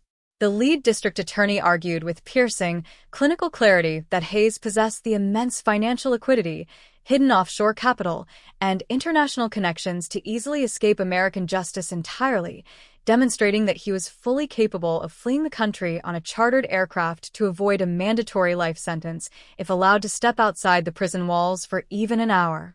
The judge, visibly shaken and deeply moved by the sheer severity of the forensic evidence pulled directly from the warehouse concrete grave and the historic, systemic deception of the case, denied bail entirely, remanding Thomas Hayes directly to a high-security cell in the deepest wing of the county detention facility. This harsh, unyielding fortress of concrete, bulletproof glass, and cold iron was a universe away from his luxury country club estate, a stark, immediate reality that signaled to the entire community that the old rules of political privilege and high society immunity had been permanently shattered. The immediate rejection of bail sent devastating, terrifying shockwaves pulling straight through the corporate boardrooms, legislative offices, and elite real estate firms of the Colorado establishment, causing an immediate, catastrophic collapse of the entire municipal development empire that Thomas Hayes had spent over 24 years aggressively constructing. City council executives, desperate to protect their institutional branding and distance themselves from the radioactive legacy of the fallen lawmaker, held emergency, late-night sessions to formally strip his name from every single public park, urban renewal pavilion, and community center in the Denver metro area, effectively erasing his visible political footprint within 48 hours of the arraignment. The State Ethics Board and the Municipal Development Agency moved with unprecedented velocity, executing a total, summary freeze of his operational real estate licenses, while state financial auditors began executing emergency protocols on his numerous domestic and international corporate bank accounts. The pristine, immaculate image of the Valley's greatest progressive reformer had completely evaporated overnight, replaced by the terrifying, clinical reality of a capital murder defendant whose entire public life had been unmasked as nothing more than a grotesque, calculating performance designed to shield his hands from the blood of an innocent reporter. Inside the stark, windowless confines of his high-security cell, stripped entirely of his custom-tailored European suits, his luxury gold watches, and his legions of obsequious legislative assistants, the aging politician began to rapidly physically degrade, his once aristocratic, confident posture collapsing into a hollow, defeated slumping posture against the concrete walls. His high-priced legal defense team, recognizing with a sense of profound panic that the combination of the genetic genealogy matching data and the physical, skeletal recovery of the body was an existential threat to their client's survival, deployed a massive, scorched earth legal campaign designed to delay the trial at all costs. They filed over 60 separate procedural motions, challenging everything from the psychological conditions of the federal interrogation room to the specific structural calibration and maintenance records of the next-generation sequencing arrays used by the Specialized Crime Laboratory. They claimed with intense media fervor that the old councilman's late-night confession was the product of severe psychological duress, a temporary mental break engineered by predatory, aggressive federal detectives who weaponized a 24-year-old family trauma to break an elderly man's mind.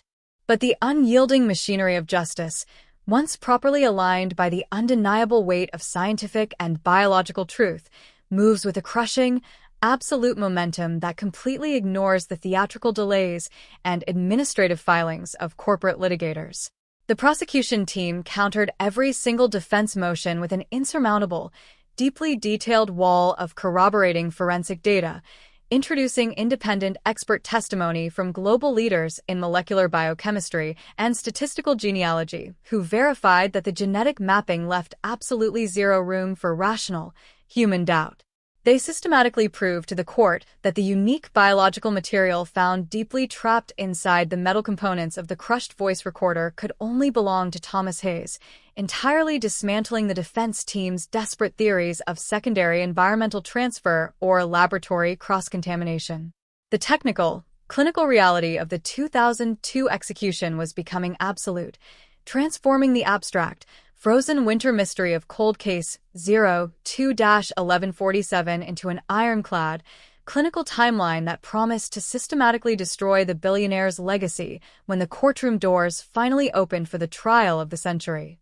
The structural tracking of his finances further cemented his isolation, as investigators uncovered that Hayes had quietly used campaign funds to maintain the security of the abandoned brick factory site, ensuring that no trespassers or urban explorers would ever stumble upon the basement grave. The prosecution prepared to introduce these financial ledgers as evidence of prior planning and continued consciousness of guilt, showing that the cover-up was an active, daily enterprise that Hayes managed alongside his public legislative duties. Every monthly check written to property managers, every specialized zoning request filed to keep the land classified as an industrial utility zone, and every private security contract was a deliberate, calculating step to keep Sarah Lynn's voice locked beneath the stone forever. The documentation was thorough, clean, and completely devastating, leaving the defense network completely unable to separate the politician's public life from the horrific mechanics of his criminal cover-up, setting the stage for a judicial confrontation that would permanently reshape the city's relationship with power and privilege. The highly anticipated criminal trial of Thomas Hayes officially commenced in the blazing, unforgiving summer heat of 2026, drawing an unprecedented global digital audience as live television cameras were permitted inside the historic courtroom, capturing a modern city forced to confront its oldest, darkest political scandal. The state prosecution opened its monumental case with a devastatingly minimalist, high-impact visual presentation, projecting a massive, high-definition photograph of a smiling, 24-year-old Sarah Lynn directly alongside the complex, color-coded digital map of the genetic genealogy tracking tree. The lead prosecutor walked the 12 selected jurors through the precise, terrifying timeline of the original 2002 execution with a cold, clinical precision, letting the forensic data speak for itself while systematically stripping away the legislative prestige and humanitarian mystique that had surrounded the wealthy councilman for over 2 decades. The prosecution called elite molecular biologists and forensic genealogists who explained the astronomical mathematical certainty of the genetic analysis, demonstrating to the jury how the biological material trapped within the crushed recorder matched Hayes' DNA with an absolute clarity that left no room for rational, human doubt. The defense attorneys, fully realizing that they could not defeat the absolute forensic reality of the genetic genealogy match, shifted their courtroom strategy to a desperate, aggressive attack focused entirely on the mental competence of the defendant and the integrity of his initial confession. They brought in high-priced psychiatric consultants who attempted to argue that Hayes was suffering from a severe, late-stage psychological breakdown brought on by aging, suggesting that his confession was the result of a fractured mind succumbing to the intense pressure of a coercive federal interrogation. They claimed that the veteran politician had spent decades carrying an intense, irrational public stress over the unsolved crimes in his district, a trauma that had corrupted his actual memories until he mistakenly believed he was the killer. But the prosecution countered this defense with devastating efficacy, presenting hours of unedited video footage from the interrogation room that showed Hayes describing the specific, unpublicized structural layouts of the brick factory and the exact mechanics of the zoning fraud with absolute clarity. The emotional climax of the entire proceeding occurred when the prosecution introduced the physical items recovered from the concrete grave, including a small, engraved pen that Sarah had received from her parents on the morning of her graduation, an item that had been packed inside her reporter's bag for 24 long years. The courtroom was dead silent during this presentation, the only audible sound being the soft weeping of ordinary citizens in the gallery, confronted directly with the raw, horrifying human cost of the politician's multi-decade lie. The jury deliberated for less than 3 hours before returning a unanimous verdict of guilty on all counts of first-degree murder, kidnapping, and tampering with public evidence, bringing a swift, decisive end to a 24-year run of criminal immunity. The judge sentenced Thomas Hayes to life imprisonment without the absolute possibility of parole, delivering a scathing rebuke that echoed through the entire state capitol, declaring that his entire career of public service had been nothing more than a grotesque, hollow performance designed to escape the judgment of the law. In the immediate aftermath of the historic verdict, the city of Denver underwent a profound process of collective reflection, turning its public attention entirely away from the monster who had committed the crime and focusing instead on honoring the memory of the young investigative journalist who had been erased from history. The local press association announced the creation of a permanent, full-tuition endowment in her name, explicitly dedicated to supporting young investigative reporters from diverse backgrounds who possess the same fierce moral clarity and passion for truth that she had embodied. The name Hayes was permanently, aggressively erased from the walls of the community centers, the municipal development parks, and the charitable foundations that the politician had funded, a total cleansing of a public legacy built on top of a dark, hidden grave. The successful prosecution proved to the entire nation that no case is truly dead as long as science possesses the patience to read the language of the forgotten, and that the passage of time can never diminish the unyielding, absolute demands of human justice. The courtroom battle had ended, but the shockwaves continued to vibrate through the thin mountain air, dismantling the social fabric of an entire generation of political elites who had championed Thomas Hayes as a visionary reformer. The public realization that a man could walk among them, draft their local laws, and sit at their charity galas while harboring the concrete tomb of a young reporter he had brutally destroyed created a deep, structural paranoia within the community. Investigative teams began to unearth older civic records, questioning how many people in the upper echelons of the city's institutions had turned a blind eye to the inconsistencies in Hayes's early real estate deals in exchange for political favors and corporate donations. The grand legislative legacy that once defined his name was thoroughly dismantled, stripped of its honor, and revealed to be nothing more than a desperate, multi-decade attempt to outrun the silent, unyielding reach of forensic truth. As the late autumn sun of 2026 began to set behind the jagged silhouette of the Rocky Mountains, casting long, crimson shadows across the valley floor, the true weight of the cold case finality settled into the hearts of the citizenry. The memory of Sarah Lynn was no longer trapped in the suffocating darkness of a hidden industrial basement. Her story had been reclaimed, her investigative work honored, and her stolen future acknowledged by the very community that had spent decades celebrating her executioner. The unyielding precision of modern genetic genealogy had broken the perfect crime, proving that no matter how much wealth is accumulated, how many public monuments are built, or how much time is allowed to pass, the truth remains an absolute, unstoppable force that will eventually demand its debt in full. The prosecution team also introduced critical digital forensics obtained from Sarah's recovered, water-damaged desktop backups, which had been restored by federal cybercrime units using modern data recovery techniques unavailable in 2002. These files contain the extensive digital footnotes, recorded phone call logs, and draft outlines of the exposé she was hours away from publishing when she was silenced, providing an undeniable paper trail that linked Hayes directly to the land acquisition fraud. The defense's narrative that Hayes had no logical motive to harm her was utterly shattered as witness after witness took the stand, detailing how the councilman had threatened independent developers who refused to cooperate with his illicit zoning modifications. The jurors looked on with a mixture of horror and fascination as the clinical precision of the state's case mapped out a dual life of unparalleled greed, proving that Hayes cared nothing for the community he claimed to save. As the state rested its case, the defense made a final, desperate attempt to appeal to the emotions of the courtroom, calling character witnesses from Hayes's inner political circle to testify to his years of philanthropic contributions and neighborhood revitalization. But these testimonies backfired disastrously during cross-examination, as prosecutors forced the witnesses to admit that many of the funds used for these community projects originated from the very corporate entities implicated in the zoning kickback schemes. The absolute commercial nature of his public benevolence was exposed as an elaborate protective shield, a multi-decade public relations campaign engineered solely to distance himself from the concrete tomb in the abandoned warehouse basement. The ultimate exposure of this systematic manipulation left the defense completely bankrupt of moral authority, ensuring that the jury's final deliberation would be nothing more than a formal endorsement of an inescapable forensic reality. The absolute finality of the life sentence handed down to Councilman Thomas Hayes did not mark a quiet, orderly conclusion to this multi-decade political saga.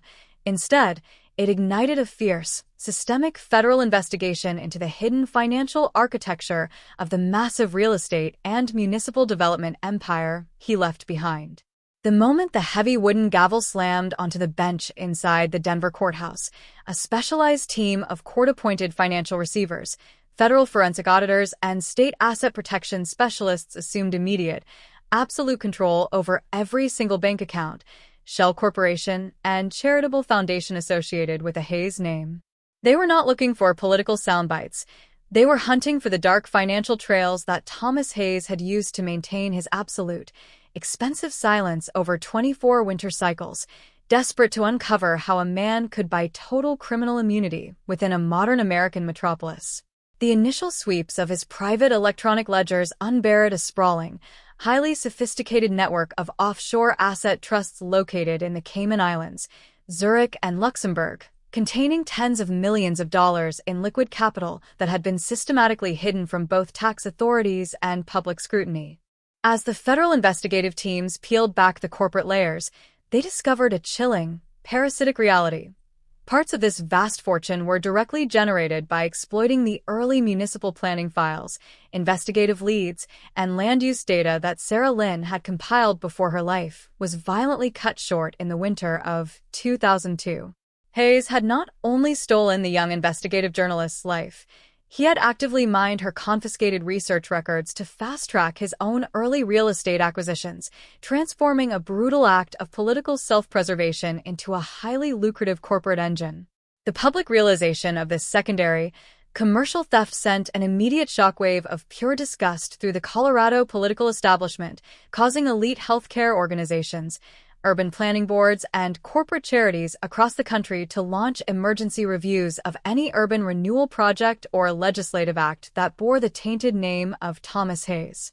Every single piece of his professional legacy was now viewed as a stolen commodity, a grotesque artifact of a life built entirely upon a hidden foundation of unpunished violence, corporate greed, and structural deception. The financial liquidation process moved with an aggressive, uncompromising velocity as federal magistrates ordered the immediate asset freeze and seizure of Hayes's palatial, multi-million-dollar estate nestled deep within the exclusive country club canyons of Cherry Hills Village. This ultra-luxury compound, a fortress of imported limestone, private tennis courts, and beautifully manicured mountain gardens that had served as the physical symbol of his immense socioeconomic prestige, was systematically cleared out by federal marshals, its expensive contents cataloged for public auction to fund a massive, historic restitution trust for the surviving victims of his public corruption and the Lynn family estate. While movers packed away his custom-tailored European suits, his rare art collections, and his fleets of high-end sports cars, forensic teams utilized advanced deep-wall scanning equipment within the mansion's private library, discovering a hidden, climate-controlled vault containing a collection of personal journals that Hayes had maintained since the early 2000s. These journals did not contain confessions of legislative genius. They were filled with the manic, deeply paranoid rants of a man who spent every single day of his life terrified that a single loose thread would unravel his perfect life. The recovered diaries provided a horrifying, unprecedented window into the psychological prison that Thomas Hayes had constructed for himself, detailing the extreme, near-psychotic measures he took to ensure his identical genetic blueprint never crossed paths with a modern forensic testing array. He wrote obsessively about refusing to participate in routine corporate health screenings, details of how he manually intercepted and destroyed his own biological samples at local diagnostic clinics, and his deep, paralyzing dread of the rapid, mainstream development of commercial DNA databases in the early 2010s. He knew with absolute clarity that his biological clock was ticking, that the science of the future was closing in on his secret, and that his wealth was merely buying him a temporary stay of execution against an unyielding molecular adversary. The publication of select, redacted portions of these journals in the local press stripped away the last remaining fragments of his public dignity, exposing the revered councilman not as an untouchable titan of industry, but as a terrified, trembling fugitive who had spent 2 decades running from a ghost in his own mirror. While the financial empire was being systematically dismantled, the local community began an intense, visceral process of reclaiming the physical spaces that Hayes had polluted with his philanthropic branding.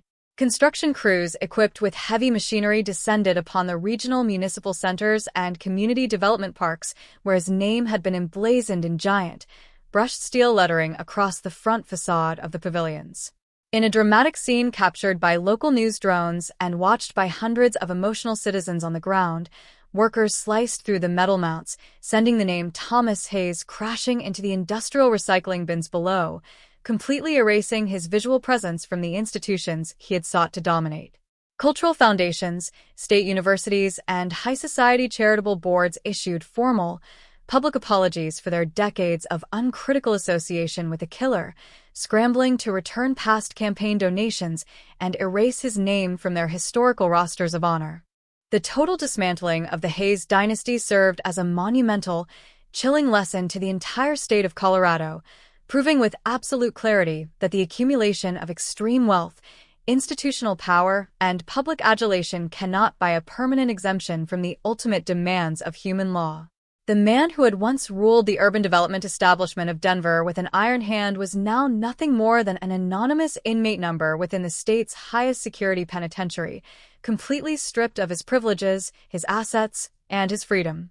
He was forced to spend the remaining days of his natural life staring at the unyielding concrete walls of a high-security medical cell, surrounded only by the suffocating weight of his own conscience and the complete, universal condemnation of the world he had spent 24 years trying to deceive.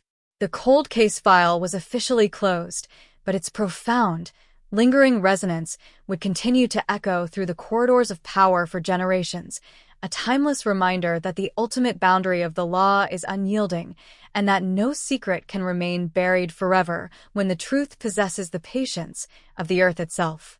The forensic accounting investigation extended its reach into the dark, hidden channels of his political campaign networks, uncovering a systematic pattern of money laundering that had protected the abandoned brick factory site for over 2 decades. Auditors discovered that Hayes had established an intricate web of untraceable shell companies based in Delaware and the British Virgin Islands solely to pay the annual property taxes, maintenance fees, and private security costs for the warehouse where Sarah Lynn was buried. This financial discovery proved that the preservation of the crime scene was an ongoing, active corporate enterprise that Hayes managed directly alongside his official city council duties, using the proceeds of public corruption to fund the operational security of a concrete grave. The state prosecutors added these financial ledgers to the permanent asset forfeiture record, ensuring that every dollar recovered from the sale of these shell corporations would be permanently diverted to the creation of independent cold case investigation funds across the state. As the physical assets of his real estate empire were sold off one by one to public housing land trusts, the local community began to heal from the deep psychological violation that the case had inflicted upon the city's collective consciousness. The luxury properties once used to host exclusive, high-society political fundraisers were rezoned by municipal authorities, transformed into affordable housing units and community centers dedicated to the very citizens Hayes had marginalized during his aggressive rise to power. The dramatic shift in the physical landscape of the city stood as a visual testament to the absolute destruction of his legacy, proving that an empire built upon the foundation of unpunished violence cannot survive the unyielding exposure of scientific truth. The memory of Sarah Lynn was no longer overshadowed by the architectural monuments of her executioner. Her investigative work was formally integrated into the curriculum of local journalism schools, ensuring that her final victory over the corrupt establishment would inspire a completely new generation of truth-tellers. In the immediate months following the spectacular, absolute collapse of the Hayes political dynasty, the legal shockwaves radiated outward from the Maricopa and Denver Joint Medical Examiner's facility and the county courtrooms, initiating an unprecedented structural purge within the state's deepest political and judicial institutions. A specialized gubernatorial commission was immediately chartered by the governor's office to audit the historical archives of the local municipal police department, the city council zoning archives, and the county prosecutor's office from the mid-2000s, desperate to uncover how a capital murder investigation could have been so effectively and seamlessly derailed for over 2 decades. Independent investigative journalists, armed with emergency freedom of information requests and newly unsealed digital internal affairs logs, began publishing a devastating, continuous series of front-page exposés detailing a subterranean network of mutual protection, quiet financial favors, and strategic legislative blind spots that had insulated Councilman Thomas Hayes from legitimate scrutiny since the very night Sarah Lynn vanished into the blizzard. It was revealed that in the early 2010s, when a rookie detective attempted to formally re-examine the structural integrity of Hayes's original 2002 alibi, high-ranking administrative officials systematically starved the operation of overtime pay, reassigned the investigator to a remote precinct, and locked the primary evidence crate inside an uncatalogued storage vault. The public exposure of this deep, systemic institutional complicity shattered the community's remaining trust in the old guard of the Denver establishment, triggering the immediate, forced resignation of 3 long-serving municipal judges, a retired police chief, and several prominent corporate lawyers who had routinely accepted massive campaign contributions from the Hayes philanthropic trusts. The city was undergoing a deep, visceral moral cleansing, awakening to the horrifying comprehension that the gleaming, modern skyscrapers of the downtown financial center, the urban renewal pavilions, and the exclusive gated communities of Cherry Hills Village had been built on a foundation of calculated indifference to human life. The local populace, consumed by a volatile mixture of righteous fury and profound betrayal, flooded the city council chambers week after week, demanding the total implementation of sweeping, independent oversight committees to ensure that wealth, political leverage, and high society standing could never again buy a permanent exemption from the criminal justice system. Meanwhile, within the highly secured, sterile environments of the state forensic laboratories, the groundbreaking molecular methodologies that had successfully dismantled Hayes's 24-year lie were being standardized into a revolutionary new operational protocol for unresolved homicides across the United States. The Federal Cold Case Unit announced the official launch of the Sarah Lynn Justice Initiative, a fully funded, multi-jurisdictional task force dedicated exclusively to reharvesting microscopic cellular material from thousands of abandoned, stagnating crime scene exhibits using the same vacuum-assisted DNA collection and genetic genealogy sequencing techniques that had broken Cold Case 02-1147. Forensic scientists from global institutions descended upon Denver to study the unique parameters of the case, marveling at how the cellular lifestyle data and ancestral markers trapped within a single, tiny hidden deposit of dried plasma could survive the intense environmental degradation of the concrete garage to stand as an absolute, irrefutable witness in a court of law. The technological legacy of the Lynn case fundamentally re-engineered the modern landscape of death investigations, effectively turning the biological passage of time from a traditional shield for the guilty into an unyielding, dynamic asset for the prosecution. The criminals who had spent decades sleeping soundly in their suburban beds, completely confident that the decomposition of traditional evidence, the growth of the city, and the death of human witnesses had granted them a permanent, structural immunity, woke up to a new, terrifying reality where their own aging cellular structures were ticking time bombs waiting to betray them to the law. The cold, concrete floor of the Capitol parking garage, which had held the secret in total obscurity for 24 winter cycles, was no longer seen by investigators as an impenetrable barrier to the truth, but as a silent, archival vault that had perfectly preserved the molecular signatures of a political execution until the evolution of human science was sophisticated enough to decipher them. As the physical assets of the Hayes real estate empire were methodically liquidated by court-appointed receivers, an intense legal battle erupted over the final distribution of the tens of millions of dollars recovered from the councilman's complex network of offshore trusts. Federal judges aggressively denied every single corporate injunction filed by Hayes's remaining business partners, ruling that any capital touched, invested, or generated by the defendant during his 24-year run of criminal immunity was a direct product of an ongoing, lethal conspiracy against the state and the victim's estate.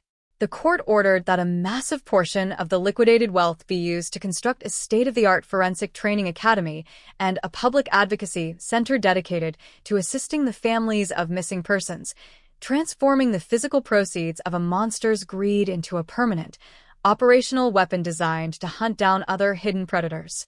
The physical landscape of the valley continued to shift dramatically as the demolition of Hayes's private architectural monuments moved into its final, definitive stages. The sprawling municipal development plazas and urban centers that had once stood as the crown jewels of his professional legacy were completely rezoned by city planners, their marble entryways dismantled, their glass facades replaced, and their operational charters transferred to a nonprofit healthcare and educational collective committed to serving the marginalized communities that Hayes had systematically exploited during his rise to power. The memory of the brilliant young investigative journalist who had been discarded in a remote factory basement was slowly, meticulously being restored to the public square, her name completely decoupled from the terrifying legacy of her executioner, standing at last as a symbol of unyielding moral clarity and the absolute triumph of forensic truth over the temporary illusions of human power. The investigative teams also expanded their reach into the financial files of the corporate entities that had benefited from Hayes's illicit zoning modifications, mapping out the precise mechanisms of the multi-million-dollar land fraud that Sarah Lynn had uncovered on the night of her death. Auditors unburied classified digital correspondence showing that major developer syndicates had actively conspired with Hayes to suppress municipal environment reports and displace lower-income neighborhoods in exchange for highly inflated, untraceable political contributions. These corporate executives, who had long operated with the same arrogant assumption of immunity that fueled Hayes's double life, found themselves swiftly indicted under federal racketeering and corruption statutes, their multi-decade financial networks dismantled under the unyielding weight of the restored paper trail. The systematic exposure of this white-collar cartel proved to the public that the investigation was no longer just about solving a localized cold case. It was an absolute, institutional dismantling of a corrupt ruling class that had exploited the entire city for generations. As the autumn wind began to sweep through the downtown plazas, carrying the first light dustings of snow from the mountains, the City Council officially voted to establish a permanent historical archive within City Hall dedicated exclusively to Sarah Lynn's investigative journalism. The archive was designed to hold the complete, unedited transcripts of her corporate fraud investigations, her recovered field notes, and the full forensic history of the genetic genealogy breakthrough that had ultimately brought her killer to justice. This permanent educational exhibition served as a profound structural warning to any future public official who might believe that power, wealth, or strategic alliances could insulate them from the consequences of corruption, ensuring that her voice would continue to dictate the moral parameters of the city's legislative chambers for generations to come. The wall of silence that had protected Thomas Hayes had not just been breached, it had been entirely crushed into dust, leaving behind a transparent, fiercely vigilant civic infrastructure that honored the sacrifice of the young reporter who had died to bring the truth into the light. On a quiet, exceptionally crisp autumn afternoon in October 2026, exactly 24 years to the very day since her life was brutally stolen on that dark, snow-blind night in the Capitol parking structure, a small and deeply emotional group of citizens gathered on the serene, rocky slopes overlooking the Denver Basin to dedicate a permanent memorial plaza to Sarah Lynn.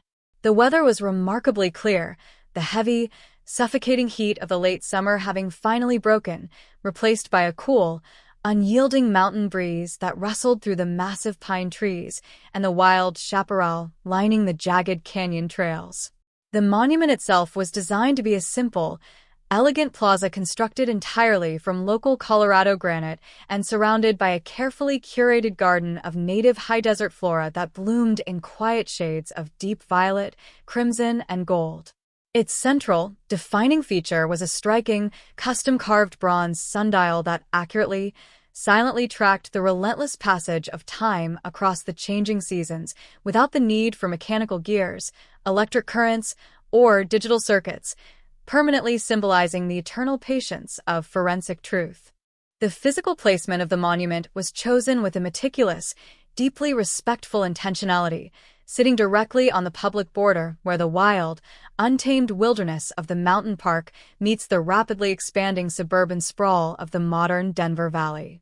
From this elevated vantage point, visitors could look out simultaneously over the pristine, rocky ravines where the city's ancient history was preserved, the distant industrial landscape where Sarah's bones had spent over 2 decades waiting in total concrete darkness, and the shimmering, distant glass towers of the city skyline where her killer had constructed a multi-million-dollar empire out of her stolen identity.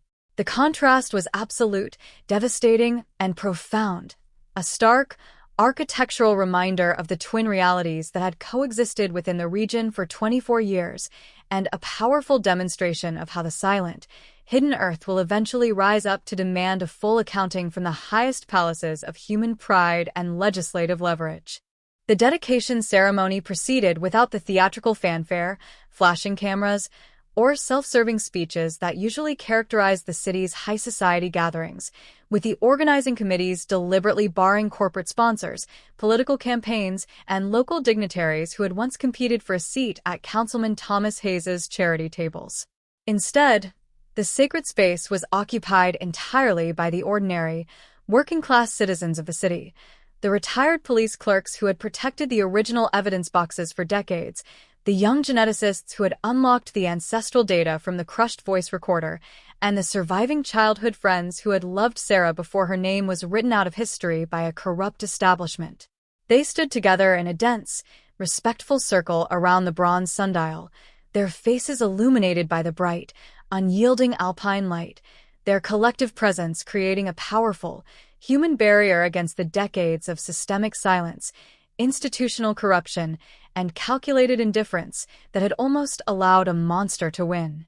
As the afternoon sun began to slowly, dramatically dip behind the jagged silhouette of the western Rocky Mountains, casting long, amber-colored shadows across the polished granite stones of the plaza, the lead director of the Federal Cold Case Task Force stepped forward to address the gathered crowd. He did not use his time to recount the gruesome, violent details of the 2002 execution or to waste words on the memory of the disgraced politician who is currently rotting inside a maximum security prison cell. Instead, he spoke exclusively of the unyielding, molecular light that had finally shattered the darkness of the perfect crime. He reminded the audience that while human memory is a fragile, easily manipulated instrument that can be bought with philanthropic donations, hidden behind corporate public relations firms, or buried under municipal rezoning projects, the biological ledger of our actions remains remarkably patient, waiting for the arrival of a science honest enough to read it. For more than 20 years, the powerful institutions of this state accepted a narrative that was built on a foundation of calculated violence and structural deception, entirely content to honor a living legislative saint while ignoring the silent cry of a forgotten ghost. The director stated, his voice carrying across the quiet mountain paths with an intense, calm power that brought visible tears to the eyes of the veteran homicide detectives standing in the back of the gallery. They believed that if you build enough public parks, pass enough urban renewal bills, marry into the right families, and allow enough winter cycles to wash over the concrete, you can successfully buy a permanent exemption from the judgments of history and the reach of human law. But they forgot that the earth does not hold on to a lie forever. Sarah's voice was not extinguished in that warehouse basement. It was encoded inside her own possessions, waiting silently beneath the dust, counting down the days until human science was mature enough to listen to the language of the forgotten. Today, we don't just dedicate a plaza. We bury the illusion that wealth can permanently outrun the truth. When the speech concluded, the crowd moved forward one by one to touch the cool bronze rim of the sundial, leaving behind small, deeply personal tokens of remembrance, including vintage reporter notebooks, fountain pens, copies of her early investigative columns, and small bouquets of wild lavender that filled the mountain air with a clean, sharp fragrance. The atmosphere was thick with a profound, unshakable sense of historical vindication and total psychological relief, as if a toxic, low-frequency vibration of fear that had plagued the entire city for a generation had been permanently purged from the soil. The memory of Sarah Lynn had finally been rescued from the suffocating finality of an anonymous concrete grave, her identity restored, her journalistic integrity vindicated, and her stolen future fully acknowledged by the very community that had spent decades celebrating her executioner. As the twilight hours faded into a deep, purple mountain night, the flickering warmth of dozens of memorial candles began to glow brilliantly against the massive, dark void of the surrounding alpine peaks, leaving the bronze monument standing as a permanent, solitary guardian of the city's conscience. The sundial remained fixed in the stone, an unbreakable boundary line that proved to every future generation of investigators, citizens, and corporate titans that a single scrap of unvenged evidence can dismantle the largest empire in the state if given enough time. The cold, abandoned fields of the industrial outskirts, which had once been a canvas of absolute terror on the night of December 14, 2002, had been completely transformed into a sanctuary of civic honor, a timeless, unyielding monument to a truth that can never be bought, never be buried, and never be defeated by the temporary illusions of political power. The architectural layout of the plaza also included a low, sweeping granite wall behind the sundial, onto which the complete text of Sarah's final, unreleased investigative report had been permanently engraved in deeply cut, gold leaf lettering. This structural integration of her actual work ensured that the memorial was not just a place of passive mourning, but an active, continuous broadcast of the truth she had sacrificed her life to uncover, exposing the zoning fraud for all future generations to read. Visitors could walk along the wall, tracing their fingers over the names of the corrupt shell companies and real estate syndicates that Thomas Hayes had sought to protect with his iron tool and his layers of concrete. The physical permanence of the text symbolized the complete defeat of the politician's multi-decade cover-up, transforming her stolen words into an unerasable, public monument of municipal accountability that would look down upon the state capitol for centuries to come. As the gathering slowly dispersed into the quiet darkness, the light from the memorial candles illuminated the central inscription at the base of the sundial, which read simply, "The earth remembers what the powerful attempt to erase."